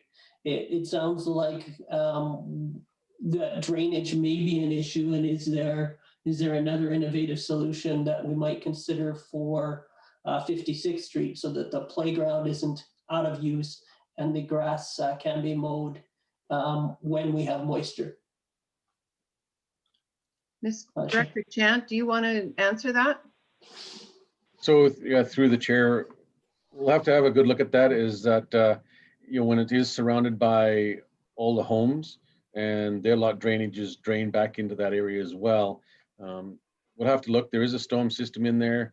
Can we put a catch basin in to capture that, or does it become a bigger issue that we may have to rebuild the entire area, then build it up and make sure that we don't put drainage back onto people's properties? But yes, when you put a flat piece of land in that's surrounded by homes, that can create that problem in the future. Okay, thank you, Director Chant. Then I had Councillor Ryan and Councillor Harper. Thank you, Deputy Mayor Overwater. I think actually Councillor Harper is before me. Okay, Councillor Harper, you're on mute. I just said to Councillor Ryan, go ahead, she's speaking already. Okay, one of you speak. All right, all right. I'm just wanted to say thank you very much to Jillian for this presentation, because I found it extremely informative. Some of the things, some of these innovative ideas are terrific, and I'm all in favor for doing some of them. I'm really interested in the floating island because we've always talked about algae problems within Winter Lake, and I'm not sure whether or not this could actually help areas of over in the vistas as well, the small pond that's over in the vistas as well. But I did have a question on the design of this. So is this something that we would have to maintain or contain the growth of, or is it something that is contained within a certain spot, like is this island like a bed that can be pulled out? I'm not exactly sure how it looks, but just wondered if you had any more information on that. Well, yes, these are islands that we have to build them, but you actually buy an island system, and we fill them with the soil that's required, which doesn't fall into the water. You plant them, and the roots grow down through and into the water. We don't have to. We can maintain them. We can cut them down, but they don't grow over into the pond and create a problem. If you like, they can, a little bit of yearly maintenance is all that's required, just to cut off some the edges of some of the plants. That's all. But they're very effective. Excellent. Thank you. Councillor Harper. Thank you very much, Deputy Mayor Overwater. Thank you as well for this wonderful presentation. Great information for our public, for our citizens, as well as ourselves. I wanted to talk a little bit about the floating island as well. I believe Old College has that concept in their botanical gardens as part of a project that they're doing right now. And I can certainly see where it would work at Winter Lake, as well as that Vistas Pond. But I wanted to go further and talk about the wildflower areas that we could start wildflowers along our trail system and that.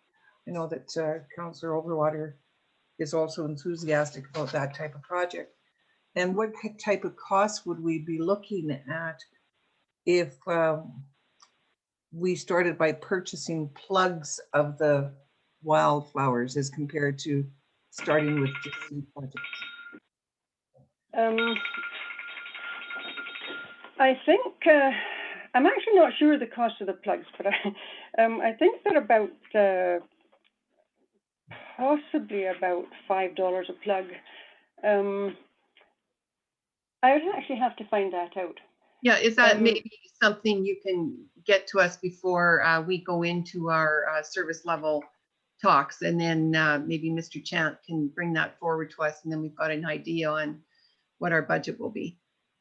Yes, absolutely. I mean, I know plugs are they're very popular for people when they're planting wildflower meadows, because they start flowering in year one, and I hear that it's worth the extra cost to be able to have that. You're you have less to care for when seeds are coming up. When you plant just seeds, you have to know the difference between your weed seeds and your flower seeds for a start, and they have to be weeded a lot. And putting in plugs actually eliminates quite a lot of that initial maintenance on those beds. I know I would go for plugs, but it can be ongoing projects as well, so you can start little and build up. Sure. And it's my understanding those plugs, the wildflowers actually do spread. They're not just to that one plug. Yes. Oh yes. For sure. They do spread. They won't spread as fast in the first year or two, but once they get going, they'll actually spread quite well. And I've got a list of several good flowers for around here. I'm not necessarily somebody who likes to put many different types all in one area. I think larger areas of one or two types is often very pretty. Sure. But we do have a wildflower grower down in Turner Valley. She's who we've always used for for our wildflower seeds or for our grass seeds. You get grass seed with wildflower in it, but it's not really in it. They give you the bag, and the packets are actually in the bag, so that you don't actually mix the wildflowers with the grass seed. You actually plant the flowers in islands, and so they can spread into the grass seed later. Okay. But certainly, people around, these plugs are very available. Okay, thank you. Thank you. Councillor Blatz, you had a final comment there? I did. Thank you, Deputy Mayor Overwater. I want to go back a little bit to the bugs. I know that there was quite an issue all summer. And I just wondered, Jillian, do you work extensively with the Olds College? I know that they've got a fairly good program through the college. I know I've contacted them myself in regards to some issues I've had at my own yard. So I just wondered, do you work with the college at all with trying to figure out some type of way to eliminate them that's both cost effective and safe for the environment? Because I know they work extensively through their horticulture department. Well, we certainly, I don't work with Olds College, but we can certainly release beneficials within the town. You can release them into the trees to actually parasitize some of the bugs that are in the trees and what have you. But that can work, or it may not work. You have to put it into a lot of trees, and that can actually get quite expensive too.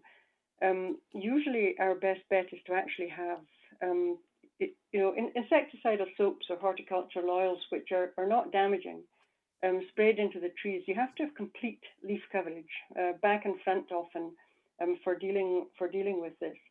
I do keep in touch with Olds College, especially when it comes to new insects that have come into town, or what do they finding the biggest problems this year, that sort of thing.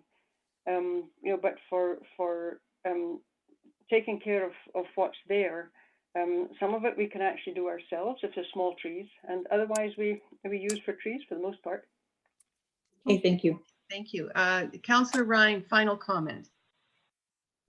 Thank you very much, Deputy Mayor Overwater. I just had a question. I'm not sure whether Jillian can answer it or whether it would have to go to Director Chant, but it's with regards to the Craig's Playground project. And I think, Jillian, you had mentioned something about there's still being some more work needed to be done in there. And I was wondering if it's been identified and whether or not it would be taken out of the playground budget that we have for this year. I don't know. I know the quite a lot of the work that has to be done there, like digging out around we squared off the areas underneath the swings last year, and the rubber crumb that's underneath is actually not deep enough. So we need to dig out down the required depth, which is about 12 inches. And that can be done in-house. We can actually dig that out with a bobcat, somebody who's good on a bobcat. The edgings, to match the edgings on the main composite structure can be put in-house. And what we would have to buy and have installed is the engineered wood fiber. I'm not sure about if the engineered wood fiber is actually in the playground budget or if that's in our grounds material. If that would be in our grounds material budget, I would need to ask Scott that. Mr. Chant, do you know the answer to that? So when we looked at doing the Craig's Park with the big playground stuff, was yes, we had allotted a certain amount of money in a parks budget for updating a few of the parks. We didn't do any new parks projects, but we did put money in some of those areas like that for exactly this. So I was just going to look it up to see what we had in there, but it would all come out of that part of that piece. And that's excellent. Yeah, and perhaps even looking at the drainage in that other, at the 56th Street, right underneath that playground structure, because that we have to make these things accessible, even if even if it's getting flooded. We need to make sure that people can use them at some point. So for 2021 budget, we allotted $20,000 to our parks budget for exactly that. To, we've heard council in the past, if a piece of equipment breaks in a playground, don't pull it out and not replace it, but to make sure it's replaced. This engineered wood, same as the Balsam Crescent, right? There was those three little tot lot pieces that were added come out of this budget. So it's always continually to update what we got. The one over that's in that cul-de-sac or in the that may be a bigger project that wouldn't be covered under the parks piece. It'd have to be looked at of what can be done, and maybe come back at a different level for at budget time. Okay, thank you. Councillor Harper, you had a final comment, and then we'll get a motion. More of a question. There was comment that some of the flowering beds are going to be converted to shrub beds this year. And I know there was suggestions from council that we start looking at perennial flowers. Flowers are pollinators too, and we need to look after our bee populations as well. So I'm just wondering if we have money in the budget for perennial plants that are pollinators. Good comment. Yes. Yes, we do. And those shrub beds, I said shrub beds, they'll actually be a mixture of shrubs and perennials. So there will be pollinator plants in there as well. Okay, perfect. So yeah, so the ones that were identified that Jillian had talked about were included in all of the budget price, so not extra money added. Okay. So any further comments? Councillor Bennett, do you have a? Oh, I'm just prepared to make a motion. Okay. Yeah, go ahead. I move to accept the Parks Annual Report for information and thank Jillian again and her team for all their wonderful work. Yes, very much so. Okay, so no further comments. We'll get a vote. Who's all in favor? Carried 7-0. Okay, thank you. Thank you, Jillian. It was a very extensive report, and I'm sure we'll be discussing some of that again at service level. So thank you. Moving on, business arising from the minutes. Any business or unfinished business from the minutes? No comments on that. All right, moving on. 6A, page 61 to 64 of your agenda, the land use bylaw. Who would like to talk to that? Mr. Merritt? Make a point just to ask if we might have a 7.5 minute break. Do we need one? I believe so. Okay, 5 minutes. That's what you get. It's 5 minutes. Okay, pitter patter. Good. Looks like it. We're here. Mr. Barrett, we lost it. There he is. Okay. All right, very good. Moving on, page 61 to 64, 6A of our agenda, bylaws. Bylaw amendment on chickens. Who would like to speak to this? I'll start off, Deputy. First of all, this is the next two items are based on our engagement we had last fall. So from that engagement, we heard from our public that they would like to have some sort of chicken opportunities for the town, but they would like those with restrictions. So I'll ask Natasha Wright to start off on the land use planning bylaw, and then Doug will deal with the community standards bylaw. So Thank you. Natasha? Okay, thank you. So I'm going to be going over the land use bylaw portion of the proposed chicken regulations. So everyone should have seen the bylaw. It was circulated with the package. The intent of the land use bylaw is strictly for regulating the use of the chicken coop itself. So not looking at the number of chickens or the husbandry. So just looking at that use of the chicken coop on the lot. So the bylaw does propose to add chicken coop as a new use within the land use bylaw, being defined as a fully enclosed weatherproof structure and attached outdoor enclosure used for the keeping of urban hens that is no larger than 10 square meters or approximately 170 square feet in floor area, and it's no more than 2 meters in height. So that's the new use that we're going to be proposing to add to the land use bylaw. Further down in the bylaw, Council did indicate that they wanted the Municipal Planning Commission to be the development authority for this use. So it will be added as a discretionary use within the applicable districts. In addition to that, it was identified that we didn't want the Municipal Planning Commission to have any variance capability for any of the standards that we are introducing with this bylaw. So under section 2.3, permission for development, we are going to add a clause stating that the Municipal Planning Commission, they cannot vary the development standards for chicken coop use. So in addition to adding the use and identifying MPC as the development authority, we are also going to be, or we have developed some supplementary regulations that will be added to Schedule B, where the other general use regulations are. To add additional standards for the chicken coops. So those proposed regulations include that they are restricted to a site that is occupied by a detached dwelling or a duplex within a residential land use district.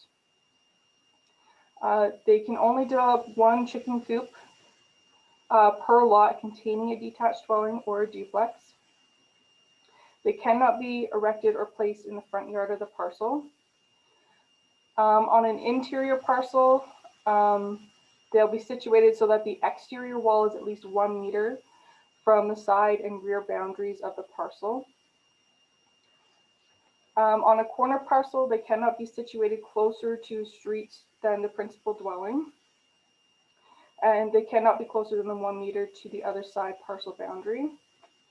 They will also be included in all of the maximum total area provisions contained within Schedule B for the accessory buildings. So that pertains to the maximum allowable area that can be covered by accessory buildings on a lot. So chicken coops would be included in those calculations. They will require a valid license to be issued under the community standards bylaw. So this is similar to how our home occupations function. So you get a development permit for the use, but then you also require the additional license to operate. And the last is that an approved chicken coop, it can be moved onto a different area on the same parcel, as long as the siting still meets all the required yards and setbacks. So if in the future someone wants to move it to a different area of the yard, they will be able to do that as long as they meet the regulations that are contained here. And the regulations that we're proposing for the chicken coops are the same as what are currently available for accessory buildings. So we have applied those yards and setbacks that are currently applicable to accessory buildings also to the chicken coop. And the last part is the land use districts that we're proposing to add this new use to. So it will be added as a discretionary use. So it will be added to the low density R1 district, the general residential R2 district, the general residential narrow lot R2N district, the medium density residential R3 district, the country residential R5, the country residential A R5A district, the direct control district 2, direct control district 3, direct control district 5, and the urban reserve. So some of those districts, particularly the R3 district, do have residential uses that are higher density than the detached dwelling duplex.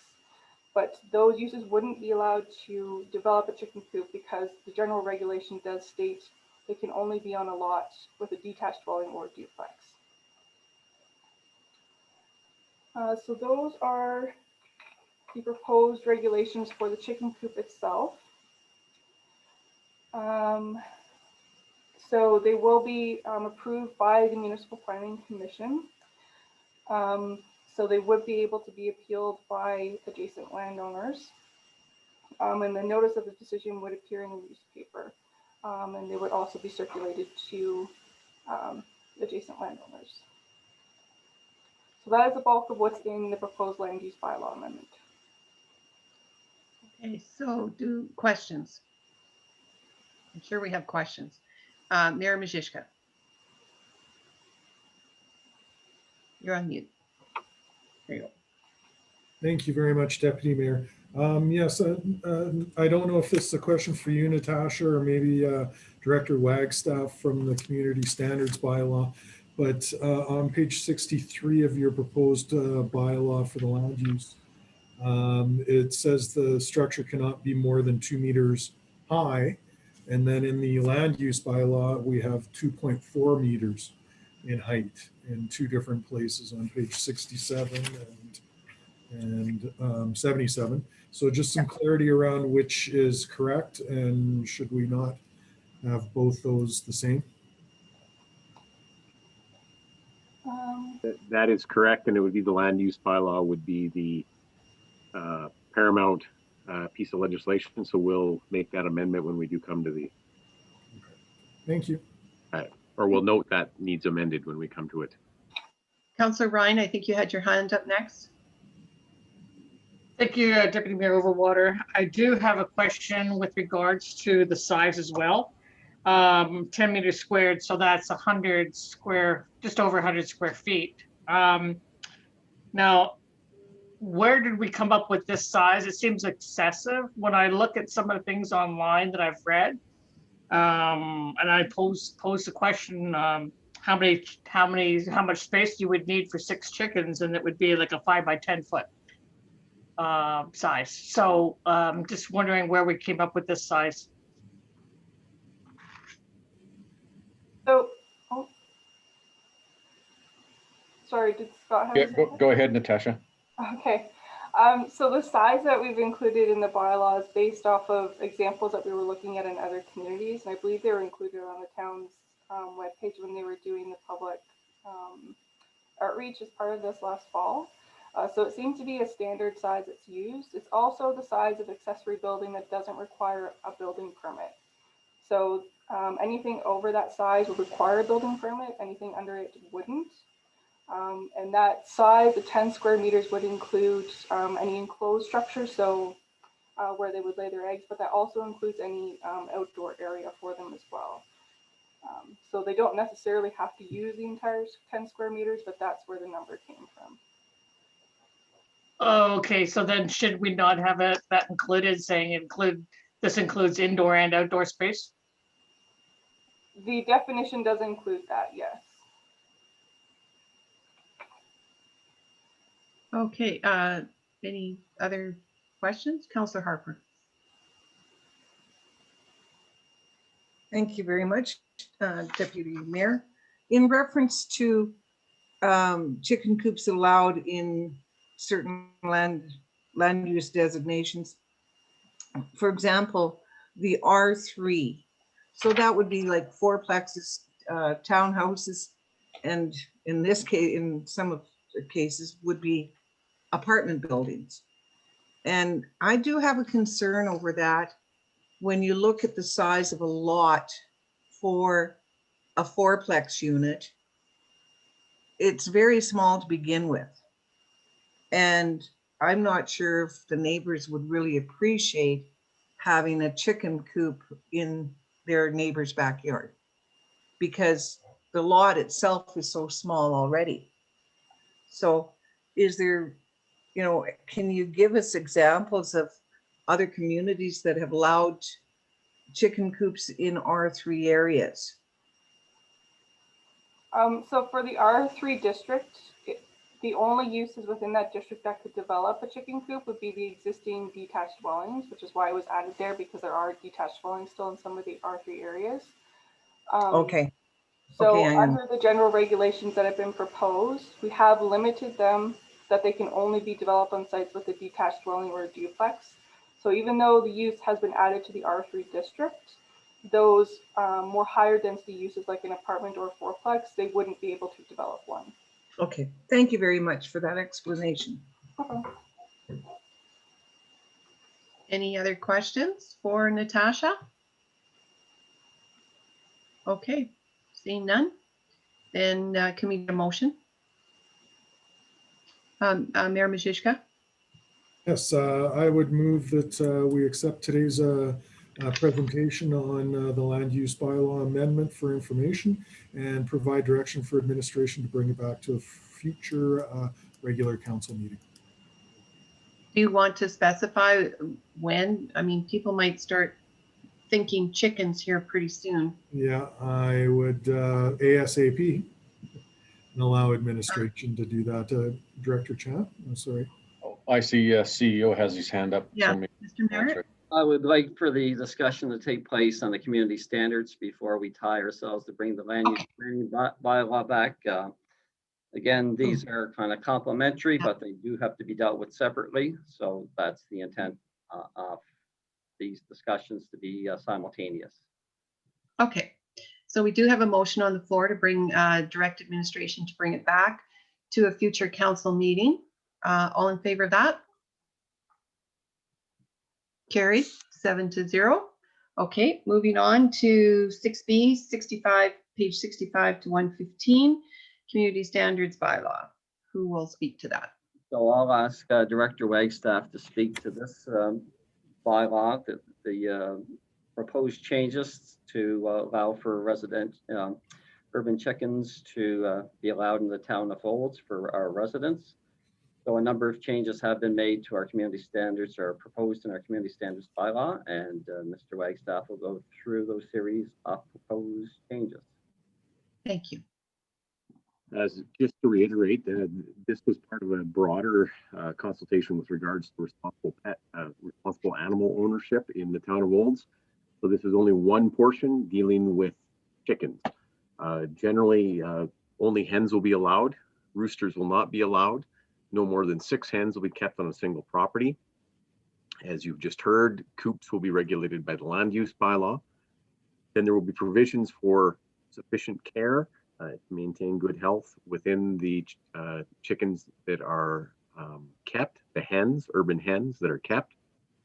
There shall be no slaughtering on the premise. There will be keeping the hens for personal use only, no sale of eggs or any other products derived from the chickens, manure, meat, etc. So there are a number of pieces to the current community standards bylaw that we'll need to amend to incorporate that. There will be a license process after a parcel of land has the appropriate approvals of the land use to have a coop. Then there would be licensing annually required for each year to ensure that the urban hens are kept. Definitions, of course, anything related to chickens, coop, and rooster, urban area, urban hen license. Amending the definition of ownership to include that of urban hens beyond just cats and dogs. Renaming the part 6, which was previously dogs and cats, to responsible pet ownership of dogs, cats, and chickens. And that would add an entire section with regards to urban chickens. The appeal process, again, a housekeeping amendment to ensure that it can also be appealed and looked after on the urban hen license sections, as it is with dogs, cats, and vicious dogs.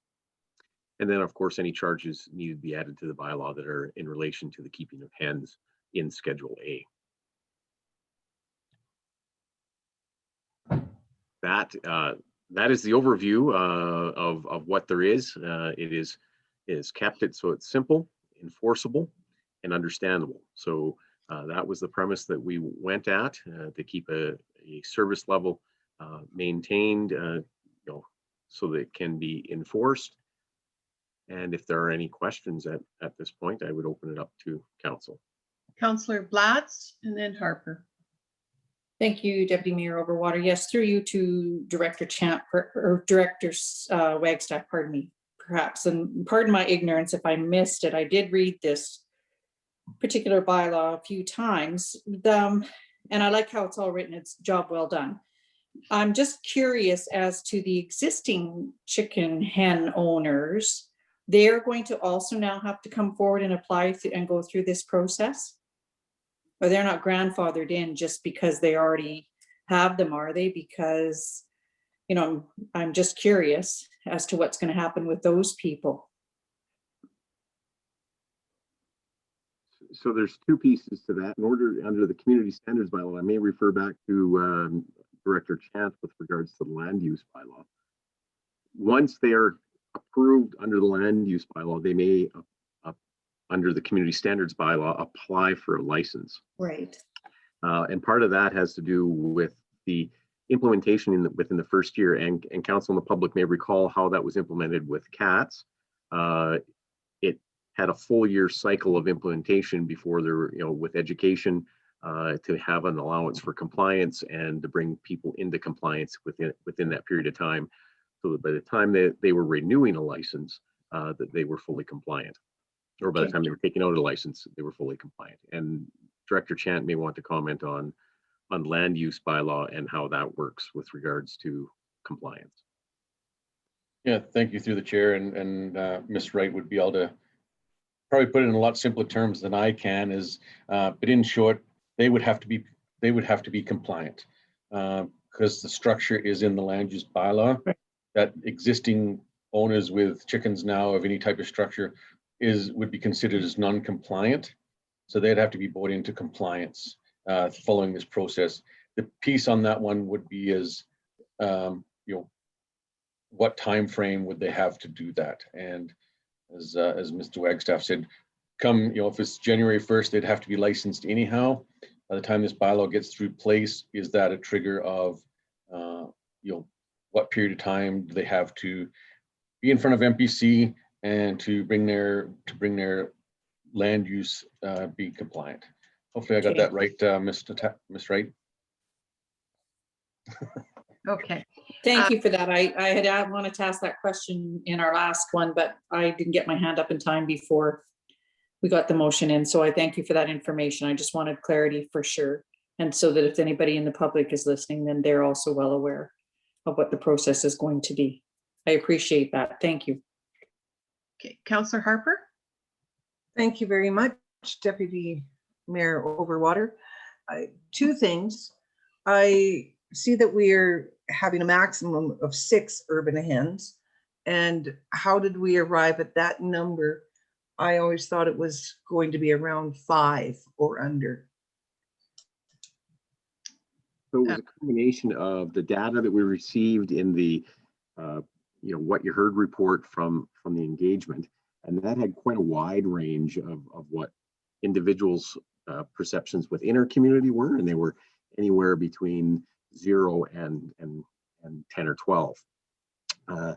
Other chicken bylaws or urban hen bylaws that are in place are using 4 and 6.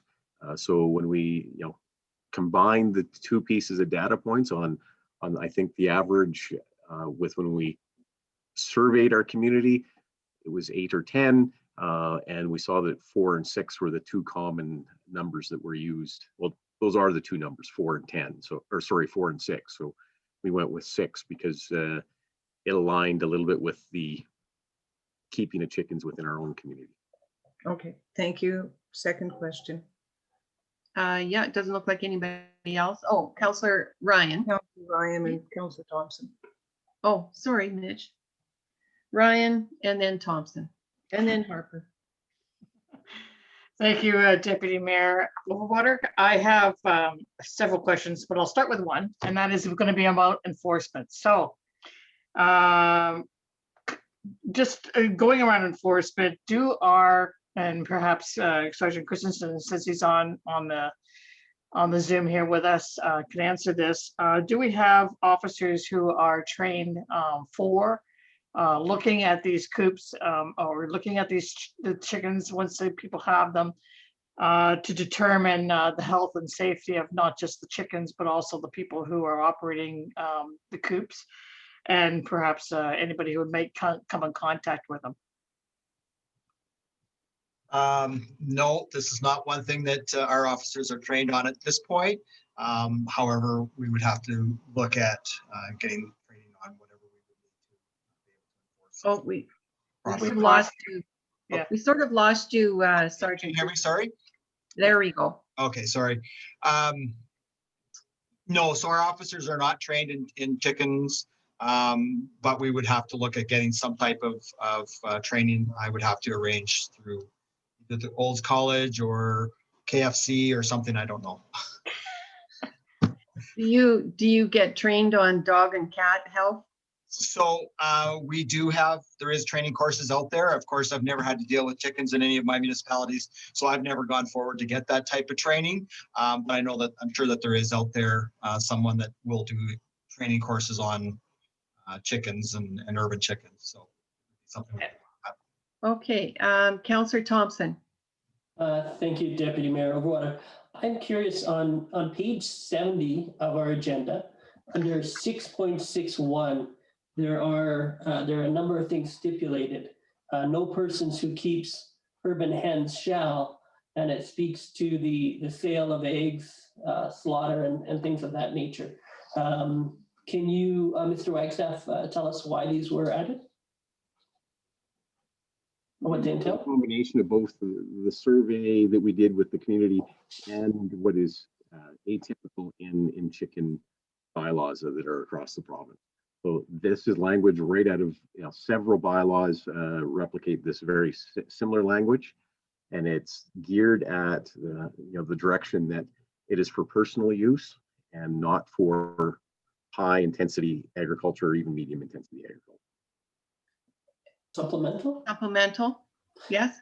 So I'm a single individual with 6 chickens and I can't sell the extra eggs at the farmer's market. That is correct. You need a business license.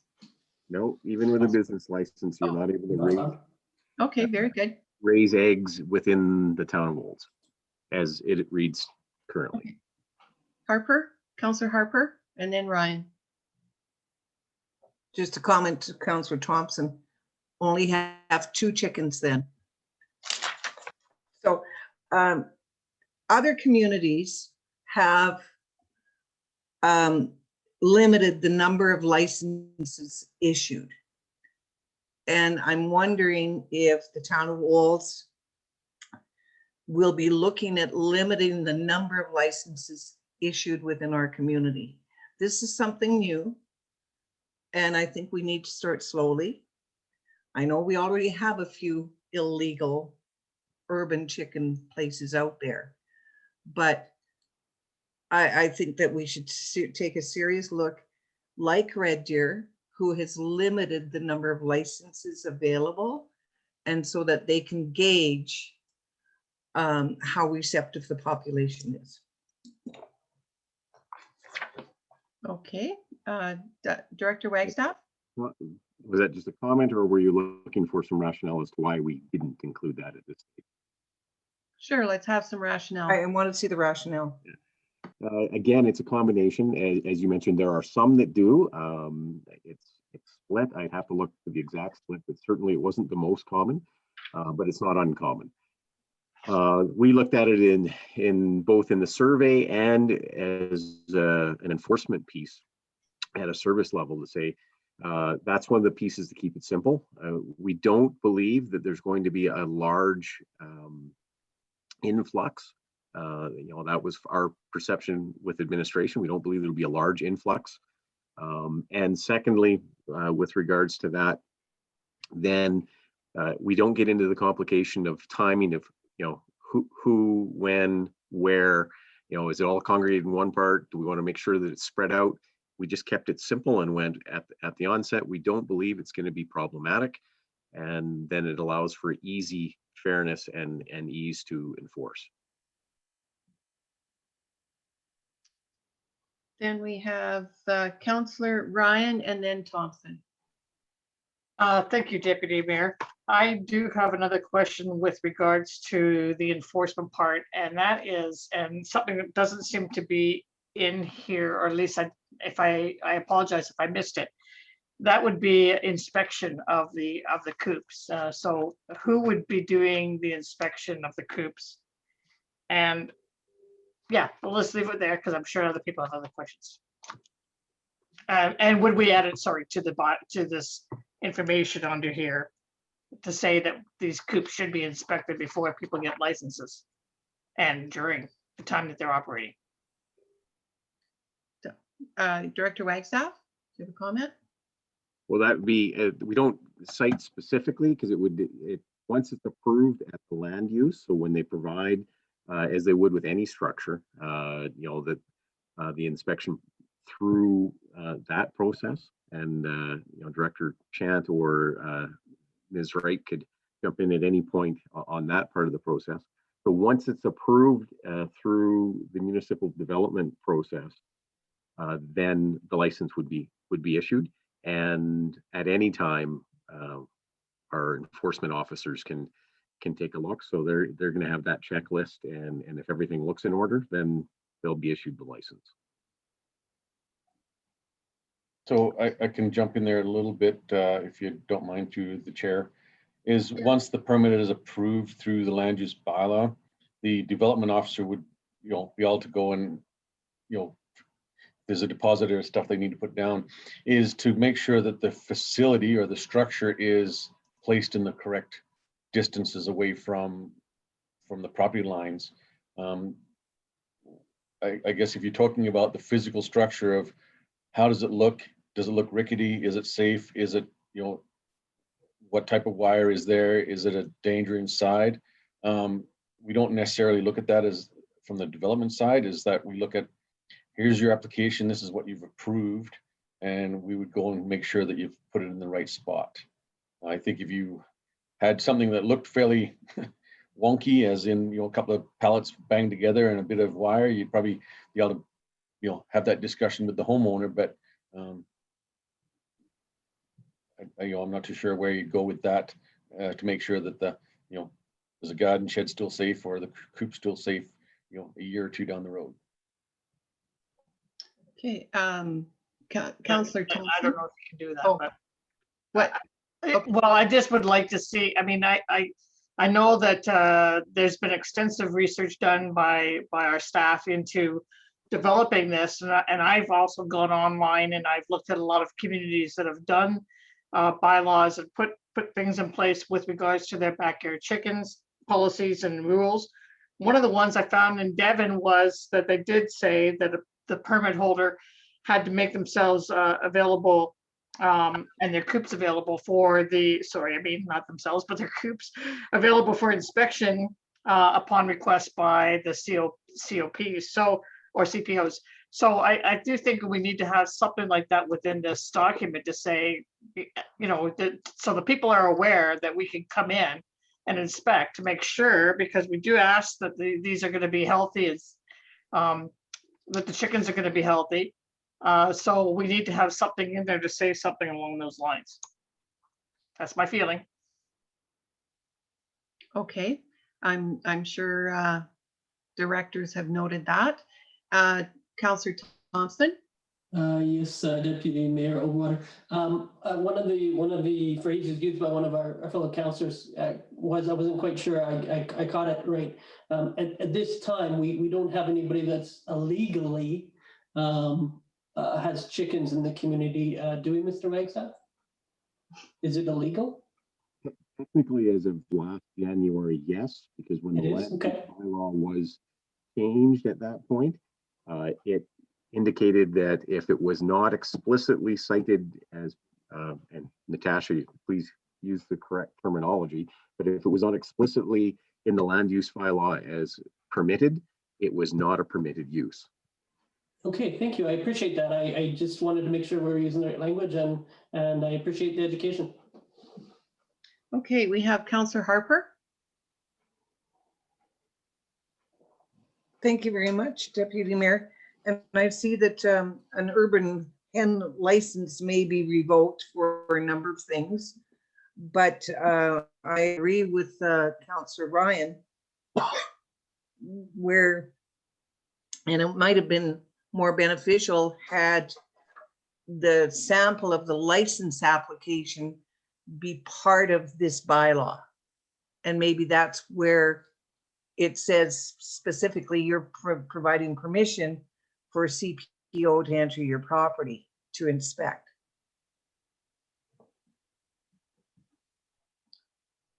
Oh, okay, thank you. Oh, are you okay?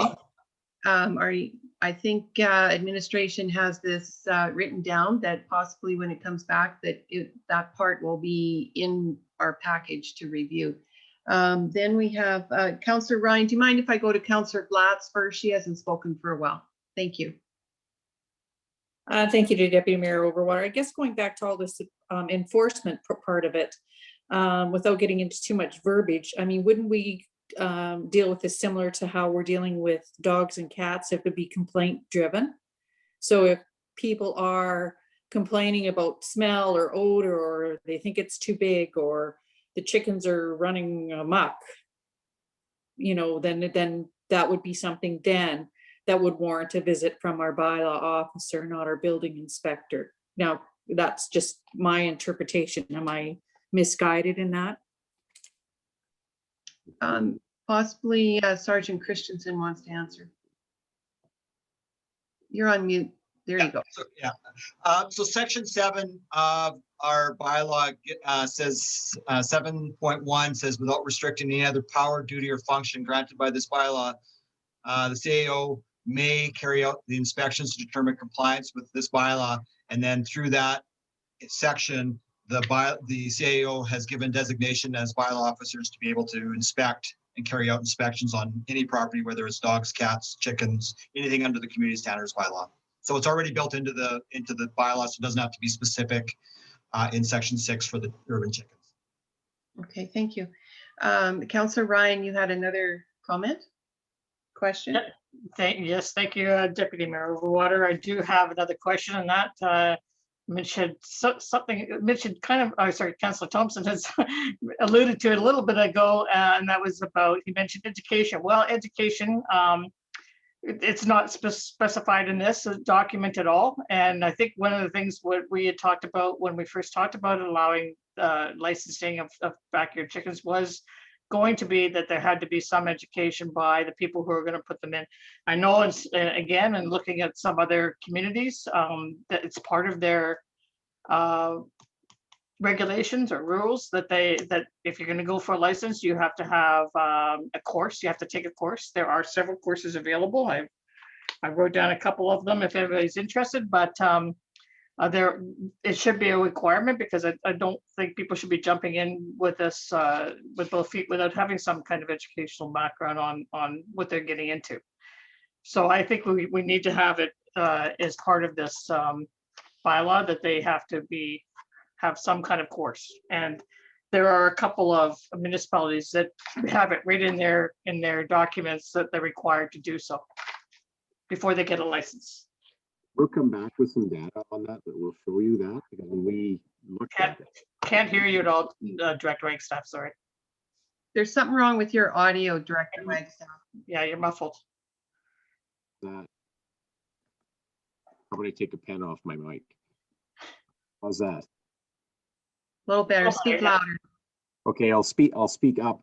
When we took a look at that, we'll bring back some data for council. When we took a look at that, It appeared to us that the larger the municipality, the more that they did that type of activity, and that was certainly more intensive around the service level and the resources required to do that, both in expertise, knowledge, and effort to follow up. If you're going to have that, it's going to require that annual basis of, are you up to date?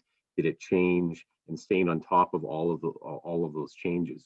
Do you have the appropriate course that matches?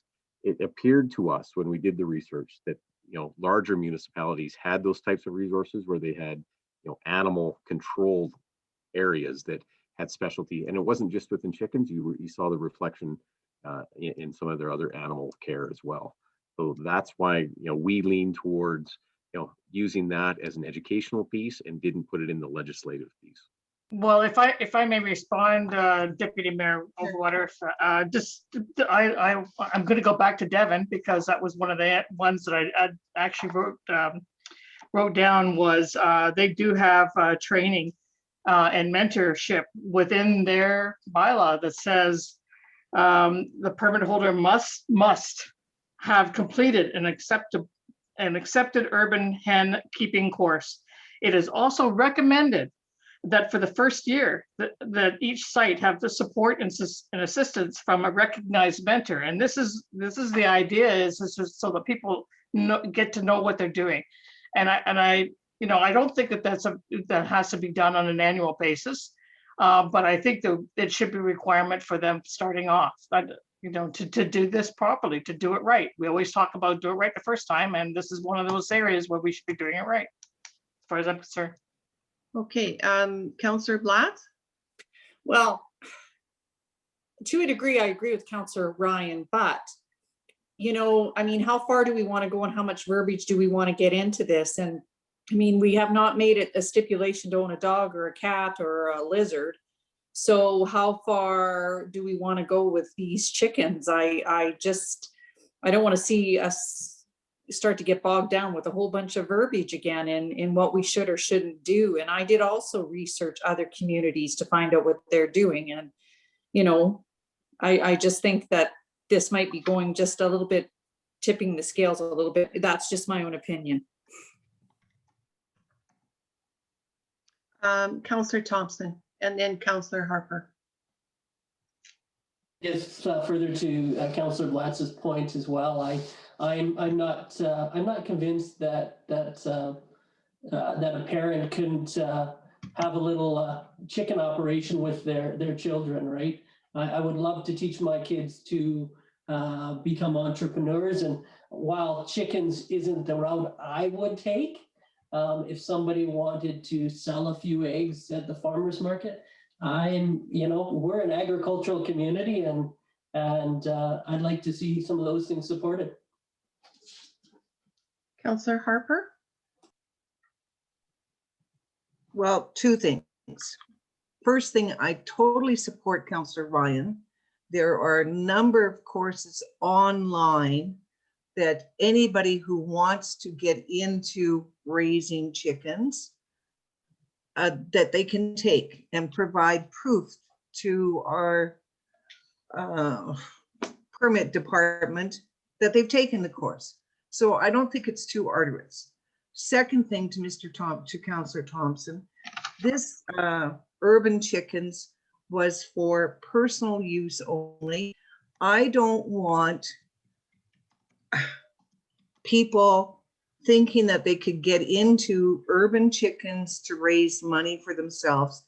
If they want to get into the farming business, go get an acreage or a farm and let them go raise their chickens and their pigs and their sheep. But urban chickens is for personal use only, and that's why we're going to this step. And there's concerns about people having too many eggs, have fewer chickens. And it's not a business, it should be personal only. Okay, I apologize. I have to leave. I have an appointment that I have to go to, and I've already have Councillor Debbie Bennett ready to take over for me. So thank you, everyone. And I look forward to hearing what the rest of the comments are later. So Councillor Bennett, it's over to you. Thank you. Thank you. Any further questions? Councillor Ryan and Councillor, or sorry, CAO Merritt. Thank you, Deputy Mayor. Oh, sorry, Councillor Bennett. Getting on the Deputy Mayor. The education process is fairly simple. I mean, you can go online and take a course or learn about what you're doing. I'm not saying that I'm opposed to having the backyard chickens. I think all more power to you. I guess if you want to be bothered with doing it. But owning a chicken and having 6 of them is a lot different than having a dog or having a cat. It is. Those are domesticated animals. Chickens are not.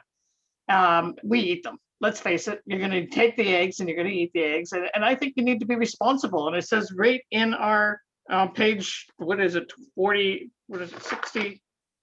I don't know what page it is. It says right on page 22 of the amendment wording, responsible ownership of dogs, cats, and chickens. And that's all I'm asking is that we include something where these people are going to be owning chickens, to be responsible for them and make sure that they're doing it right. That's all. And it's not something that they have to be going out and doing every single year.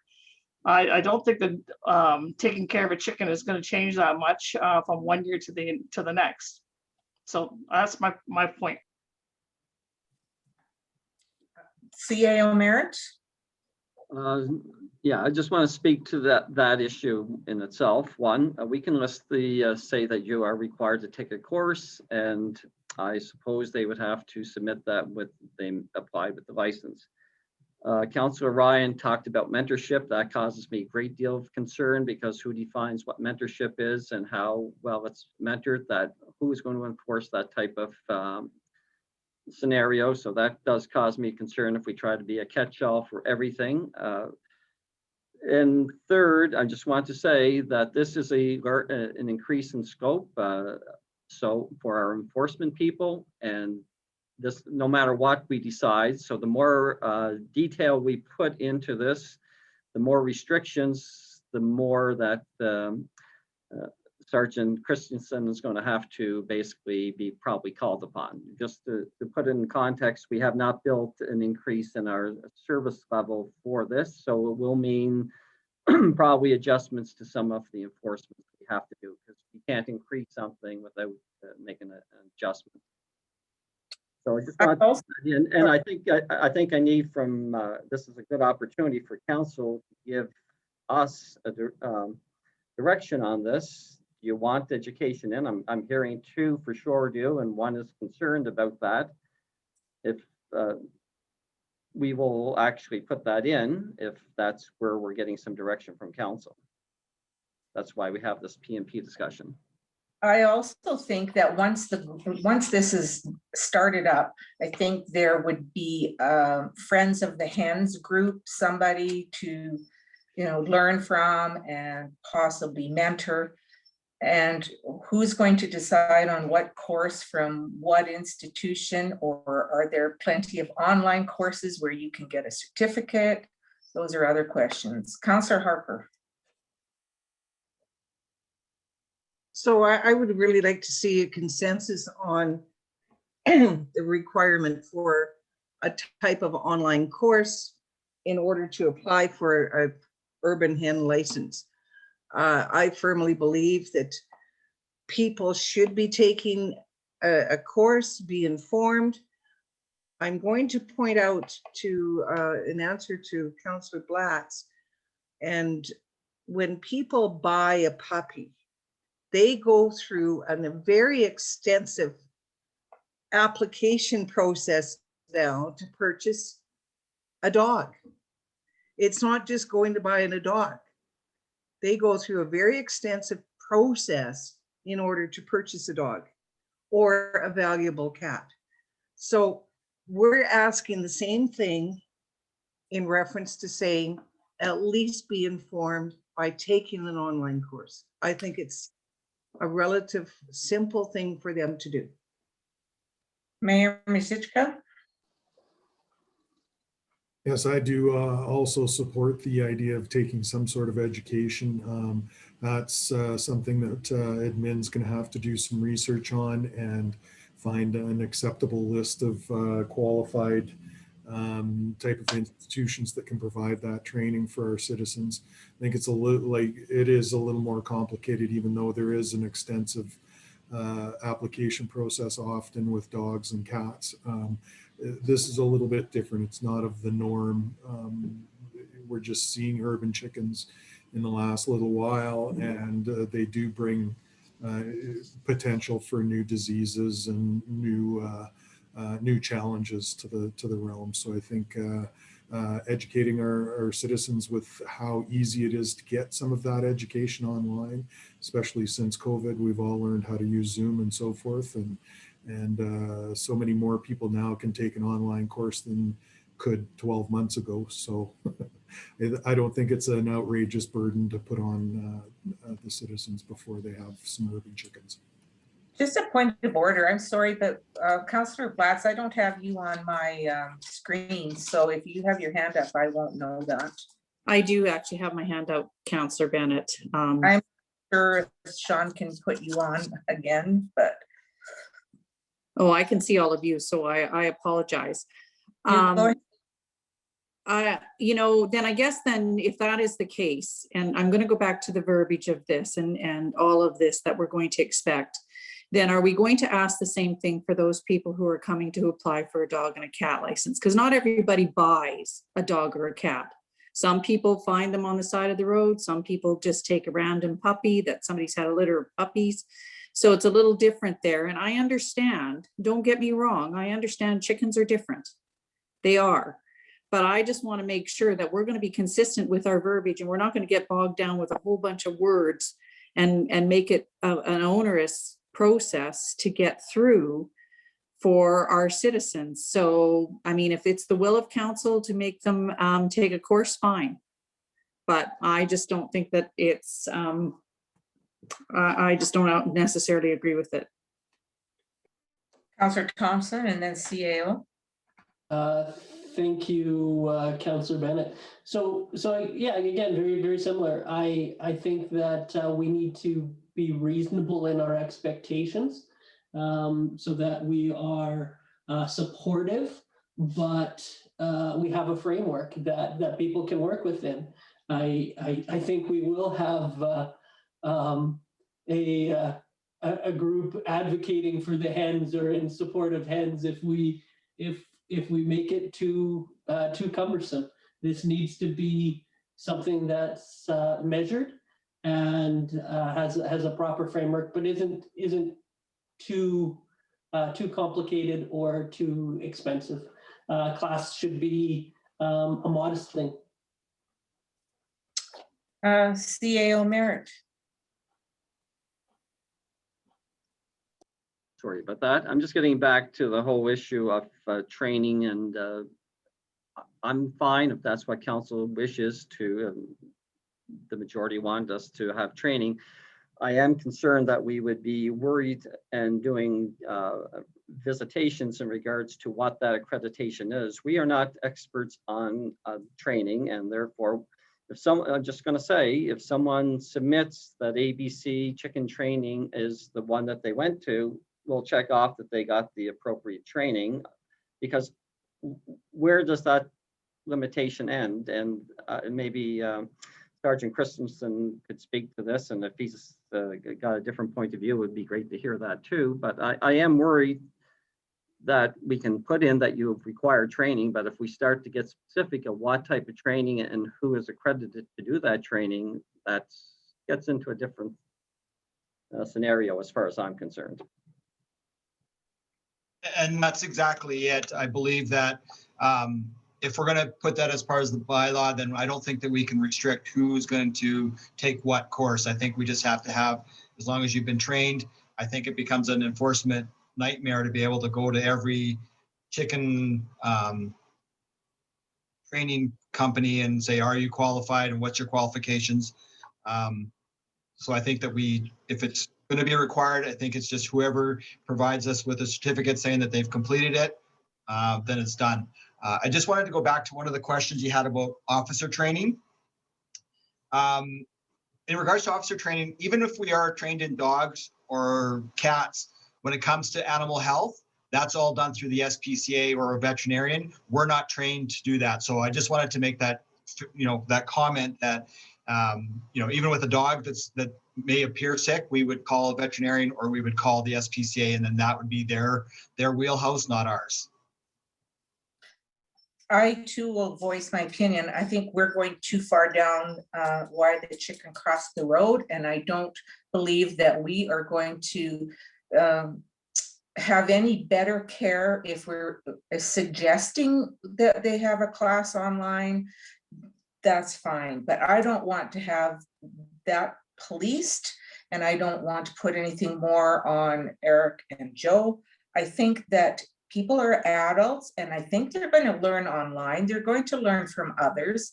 And I think we just need to let this go as other communities have, without all the rules and organizations behind it and all the trappings, and then just get on with having your chickens and your eggs.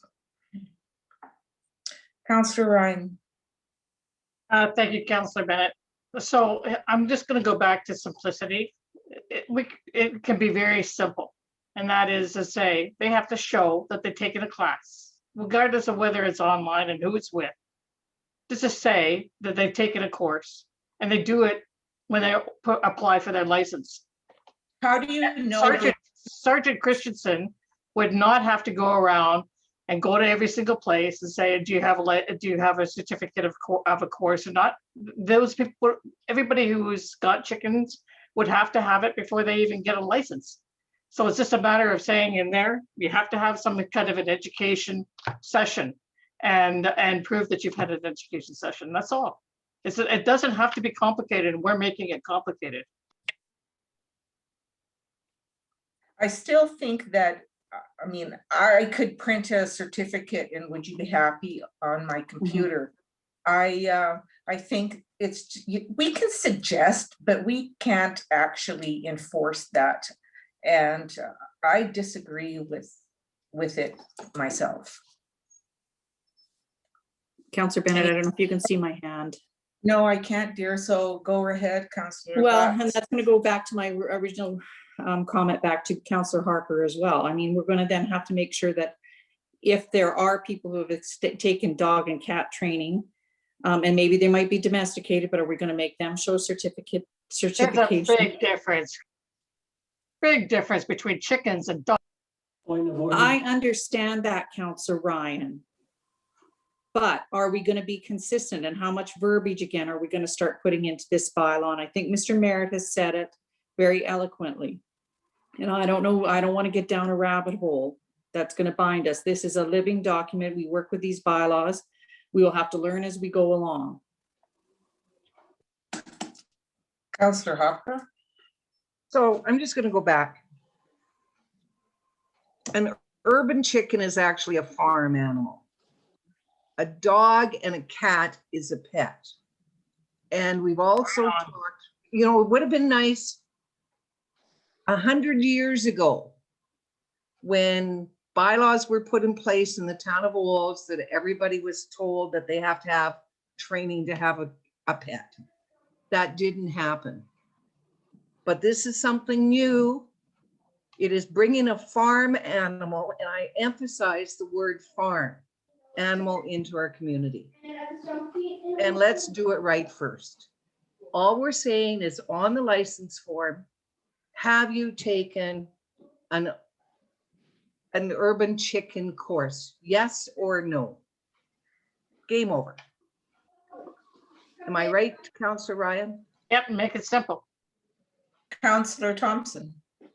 So again, I think this is a moot point. If we're not going to enforce it, if we don't have that capacity, that training, again, we don't require people to take courses before they have children, before they buy dogs, before they buy cats, before they buy all kinds of other animals. We're an agricultural community. Let's move on. It's not needed.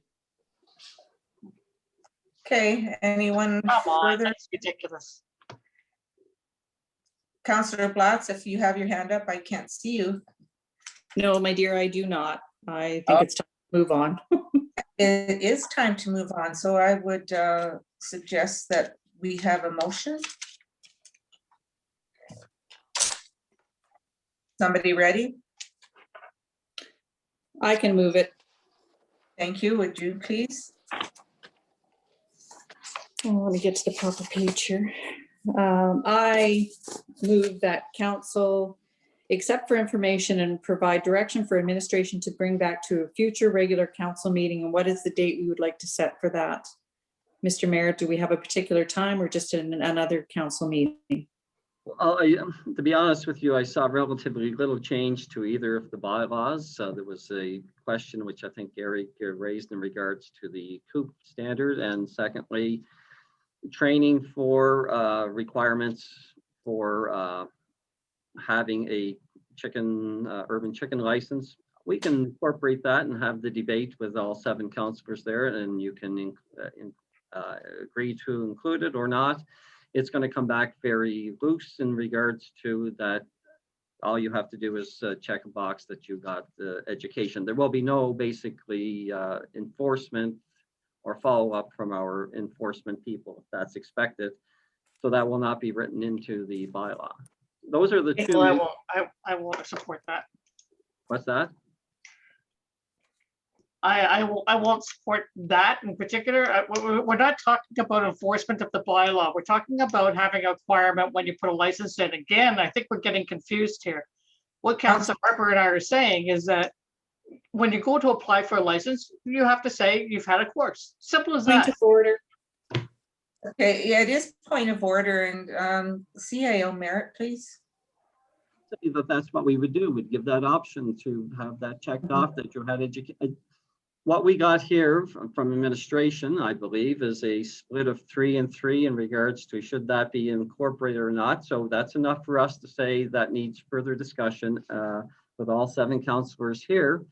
I'm agreeing that no matter what's decided, it's either going to be that's in or out, but it's going to be yes, you had education, no, or it's not even going to be included. That'll be up for council to decide at the next. That's what I was getting at, that no, we're not going any further down the road than that in this bylaw. So I was actually agreeing with both, but it's up for you to decide which one you want. Okay, so when would you expect then the public hearing? Well, I think we need to bring this back either next week. And I just want to make sure that we have the time to do that, because there's, to me, it was very change to have the first readings of both these bylaws come forth. And then that we'd set the public hearing after the first reading. Okay. So you'll have time within 1 week? Yeah. But I wanted to get a nod from both Natasha, which I don't think has anything to change, and from Doug, that does have a additional line or 2 to put into the. Okay. The only one that I think we can pull out a clause, because they're out there. I think it's simple enough. I will put 1 asterisk on that, and it's an announcement that's being made right now. If there's not a lot there, then we'll be able to slide this really quickly. If there's some significant changes announced today, that may stretch some of our resources, but I don't see an issue in us, giving it a good shot tomorrow morning on being able to have this ready for Wednesday to go into next week's agenda. So our hope is both will go for first reading on the 8th. Okay. Councillor Blatz, would you like to repeat your motion, please? Okay, that's what I want to clarity on. Thank you so much. So I move that we accept for information and direct administration to bring back the community standards bylaw for March the 8th, is it? Is that next Monday? Sorry. Yes. Okay, any questions regarding this? I'm seeing none, so take a vote. All those in favor? And carried 6-0. Thank you. And then we'll move on now to new business and asset management strategy. I think we still have another bylaw to go through. Oh, did I? Oh, I'm sorry. I colored one off. Sorry. All right. Pages 116 through 19, bylaw 2021-05, ad hoc committee council bylaw. Okay, thank you very much, Councillor, and I'll ask Kelly Lloyd if she's on the line to speak to this. This is basically to get a ad hoc committee together. In the past, we've used the policy to put a committee of this nature together, but we are now moving towards all committees will be done by bylaw. And with that, Kelly, can you speak to this? Thank you, Mr. Merritt. Thank you, Council, for allowing some time today for this item. So way back in the beginning of the term, for all of us that can remember, not only were some of you newly elected, you were thrown into and agreed to sit on an ad hoc committee to develop a brand new piece of legislation that was required by the province, and that was a code of conduct bylaw. When the group was formed, and you'll notice in the background material that it was 2018, we worked through the new code of conduct bylaw, and at the same time, we also worked through some policies because they are all interconnected and we needed to ensure the language was the same. So coming forward is a new bylaw to create an ad hoc committee to review the code of conduct and affiliated policies as listed. And the reason why this is being brought forward is that there may be some changes that council wishes to have transferred into the bylaw for revision. So this working group would be tasked with looking at the bylaw and look at the revision pieces and also at the affiliated policies. So a draft bylaw is in front of you, and it is draft because it's used as a base from which to go. And in the background, you'll notice that while council did create an ad hoc group in 2018, the terms of reference for that group dictated when the term ended. And so that group was consequently done October 15th of 2018, as per the terms of reference.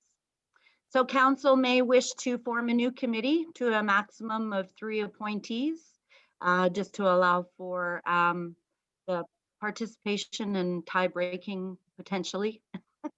So this is before you for discussion, and if you have any questions, I'd be glad to take them. Thank you, Kelly. And going forward, Councillor Thompson has a question. Thank you, Councillor Bennett. Yeah, and just looking at the bylaw, it's not a bad bylaw, but the composition has struck a chord with me.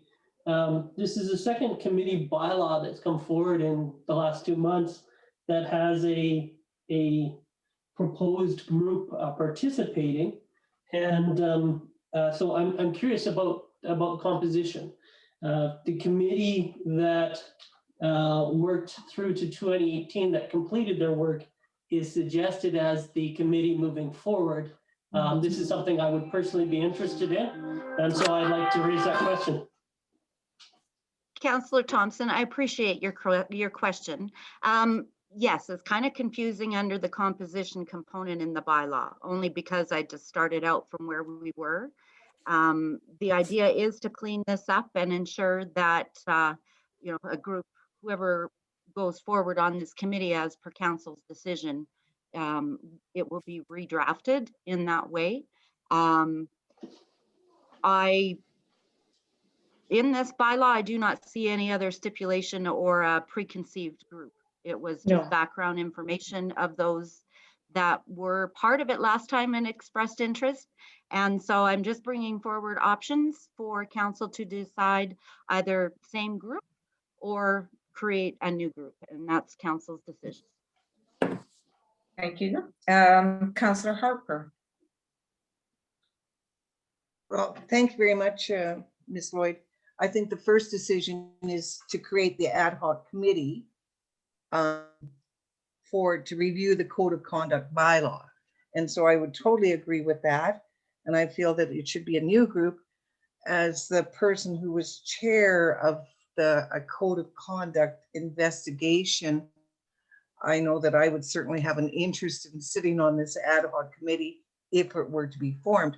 But I think what we should do is bring it forward to the next council meeting for approval of the bylaw or first readings or whatever readings that need to be done, and then go forward from there.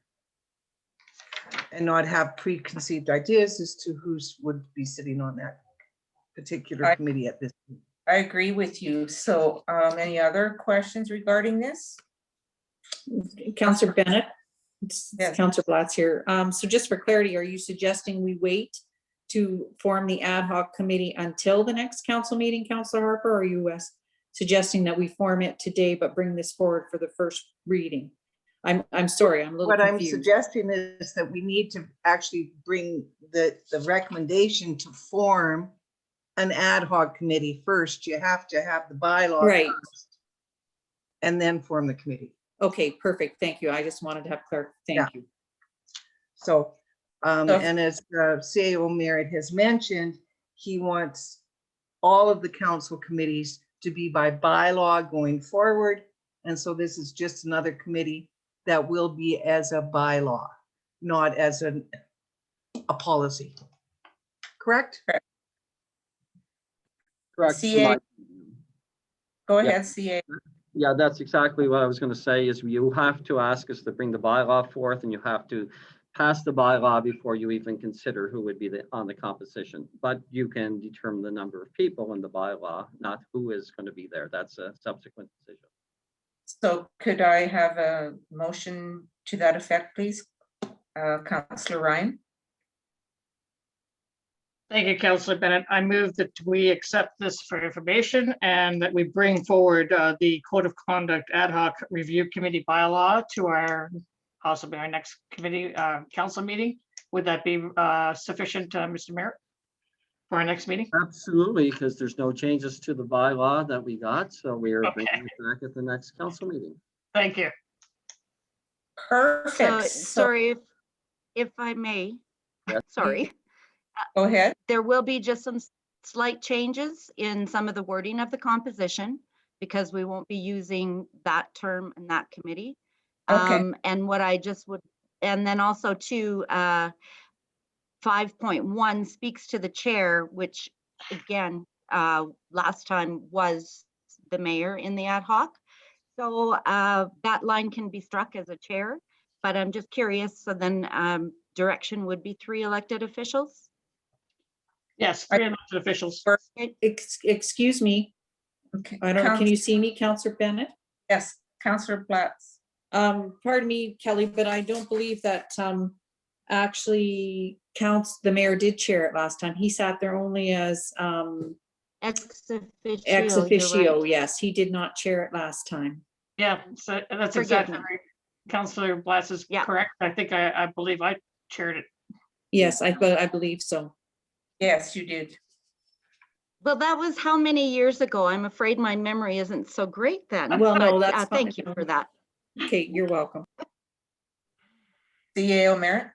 So Kelly, you'll bring this back generic in nature, that any reference to the past members and such will be removed. This is basically a 3-member committee that's being proposed in the bylaw, and that's the only other, there is a few other minor changes, but really no substantive changes to the bylaw. Okay, thank you. If there's nothing further, I would seek a, so we have a motion on the floor then? No, we don't.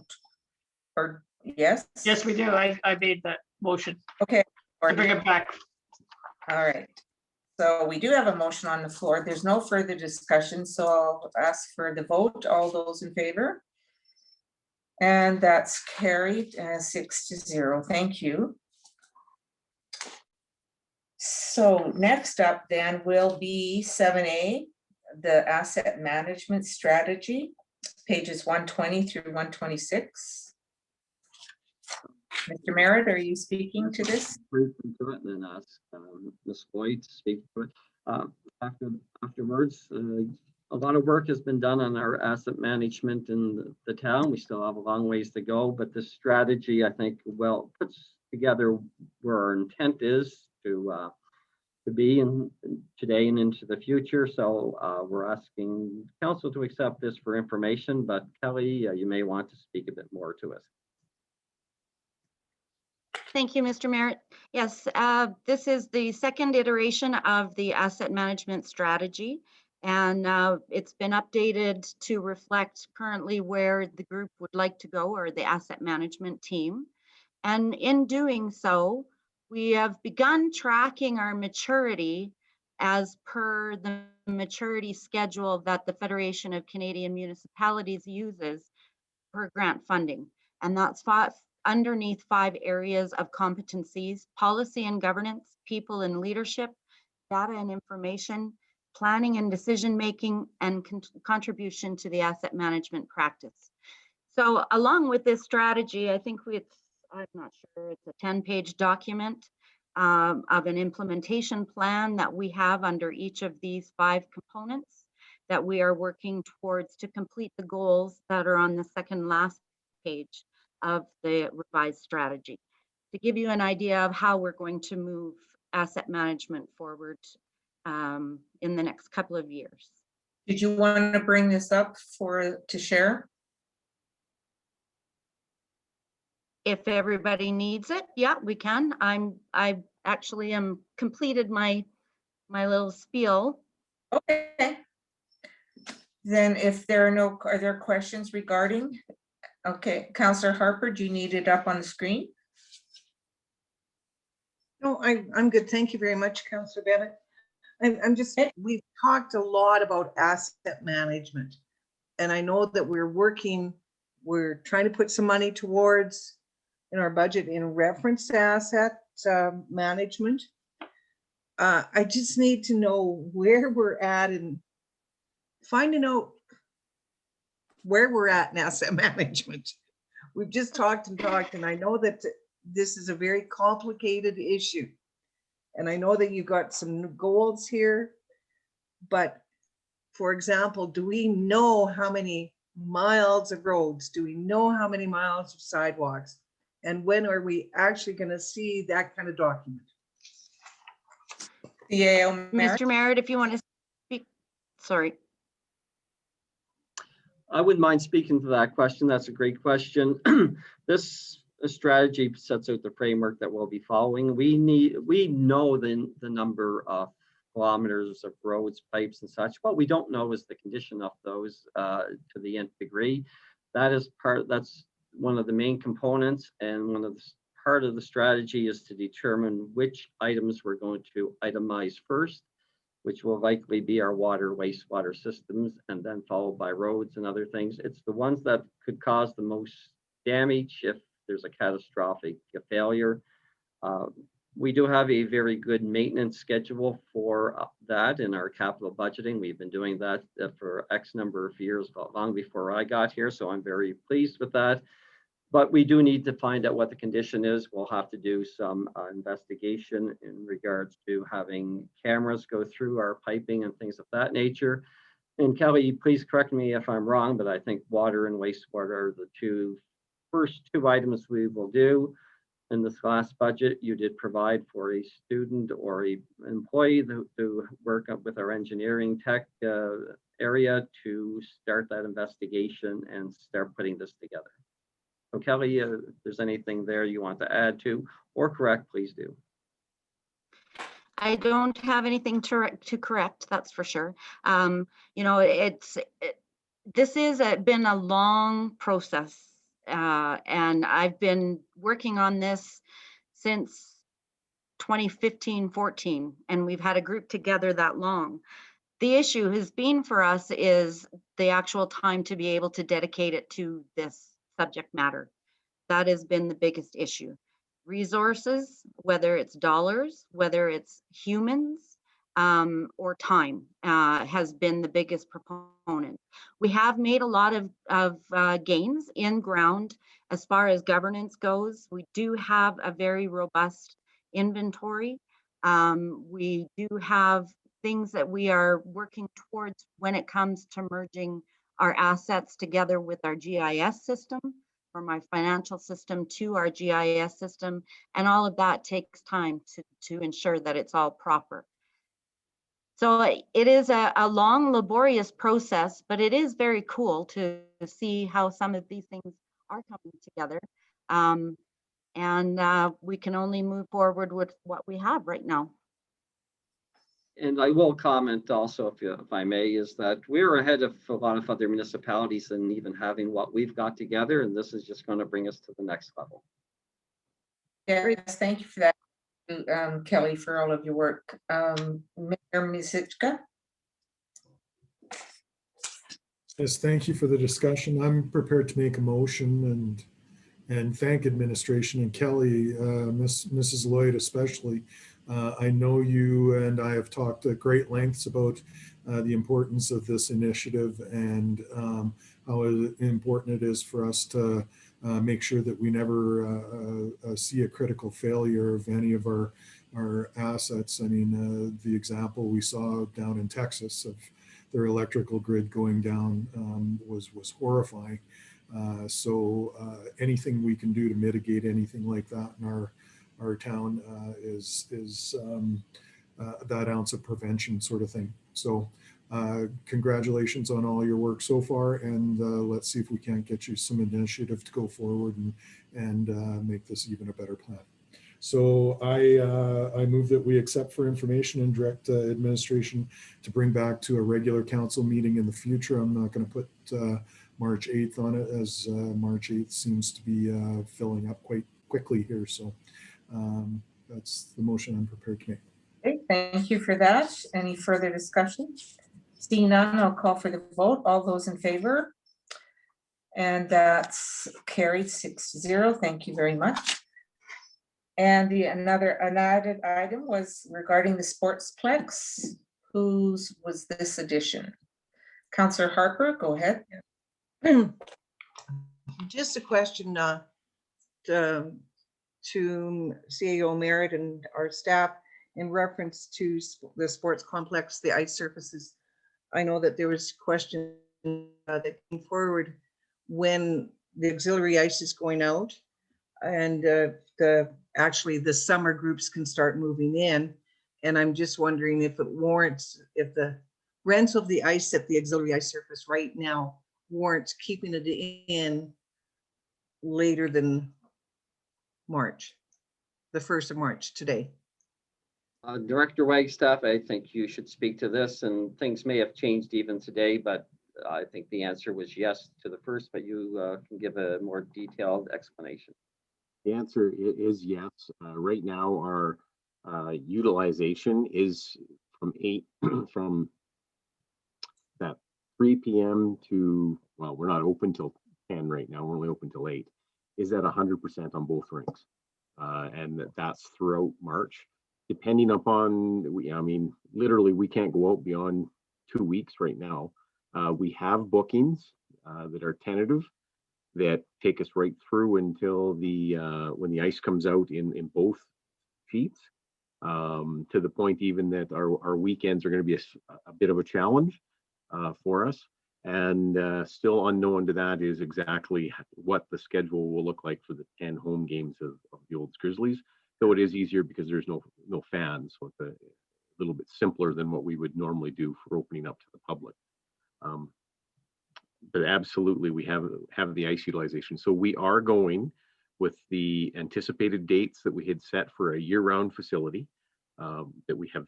You know, council approved that to be implemented. They approved it in 2019 to be implemented in 2020. So we are going with those dates, and that is taking the ice out March. I just wrote it down, but it's no, that's quite all right. Yeah, so it's and that will provide and unfortunately the dates in the week line up so that it's the first Monday in April is a late Monday. It's, I think, the 6th or the 5th. So it's that Tuesday that we're providing the dry floor availability. And then May 20th, which is a Thursday before the long weekend, is the last day of the ice for the main. Yeah. Councillor Thompson, then. Thank you, Councillor Bennett. Through you to Mr. Wagstaff. I wonder, given the activity level at the curling rink, is there any possibility of making adjustments or working with them to accommodate user groups more so? So not sport user groups quickly and easily. So gymnastics, you will recall last year, utilized the curling rink because there isn't any issues with walls and the ceiling and the lighting. It would take a fairly significant investment into the curling rink and the curling club to protect the light, ceiling, and walls because it's not currently set up to withstand balls being rocketed around or thrown. Supplemental? Yes. So I recognize that for lacrosse, but for the one-on-one training and the other activities that are on the auxiliary ice at this time, could those activities be moved to the curling rink? You're talking ice activities? Whatever's happening in the auxiliary surface right now. So no, what's going on the auxiliary surface right now is ice activity. So it's using pucks and sticks. Okay. Thanks. Councillor Harper. Yeah, just one further question in reference to the main ice surface. Did Alberta Junior Hockey reach out to the communities themselves before they made that decision to go to the May 15th season or May 20th season, whatever? So yes, and council may recall the support council gave to the mayor to write a letter on behalf of AJHL communities that was written to the provincial government. So council did allow for the mayor to sign on to that and was a signatory to the request for the government to look at alternatives. Okay, it's just my understanding, like a community, which is a winter community, Canmore, did take their ice out. So the Canmore Eagles will not be playing this year. So I was just quite curious. And as would go on, it's not any one issue that I think it led to a team. I spoke with a colleague in Canmore, and there was a number of challenges that the AJHL team had there to overcome. It wasn't just the ice availability. Thank you very much for the information. Greatly appreciate it. Any further discussion on this? I would seek a motion to accept for information. Councillor Harper. I move that we accept for information the information provided by the CAO and Director Wagstaff regarding the sports complex. Perfect, thank you. And I will call for the vote. All in favor? And that's carried 6-0. Thank you very much. If there's nothing else, I would ask for a motion to adjourn. Councillor Ryan, please.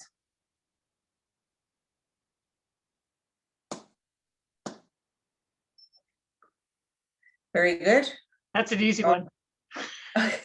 Very good. All right, all in favor? And that's carried. Thank you very much, ladies and gentlemen, and thank you to admin for all of their assistance today. Had quite the discussion, and we'll see you next Monday. Thank you. Thank you. Good afternoon, everyone. Thank you, Debbie. Yeah, thanks, Debbie.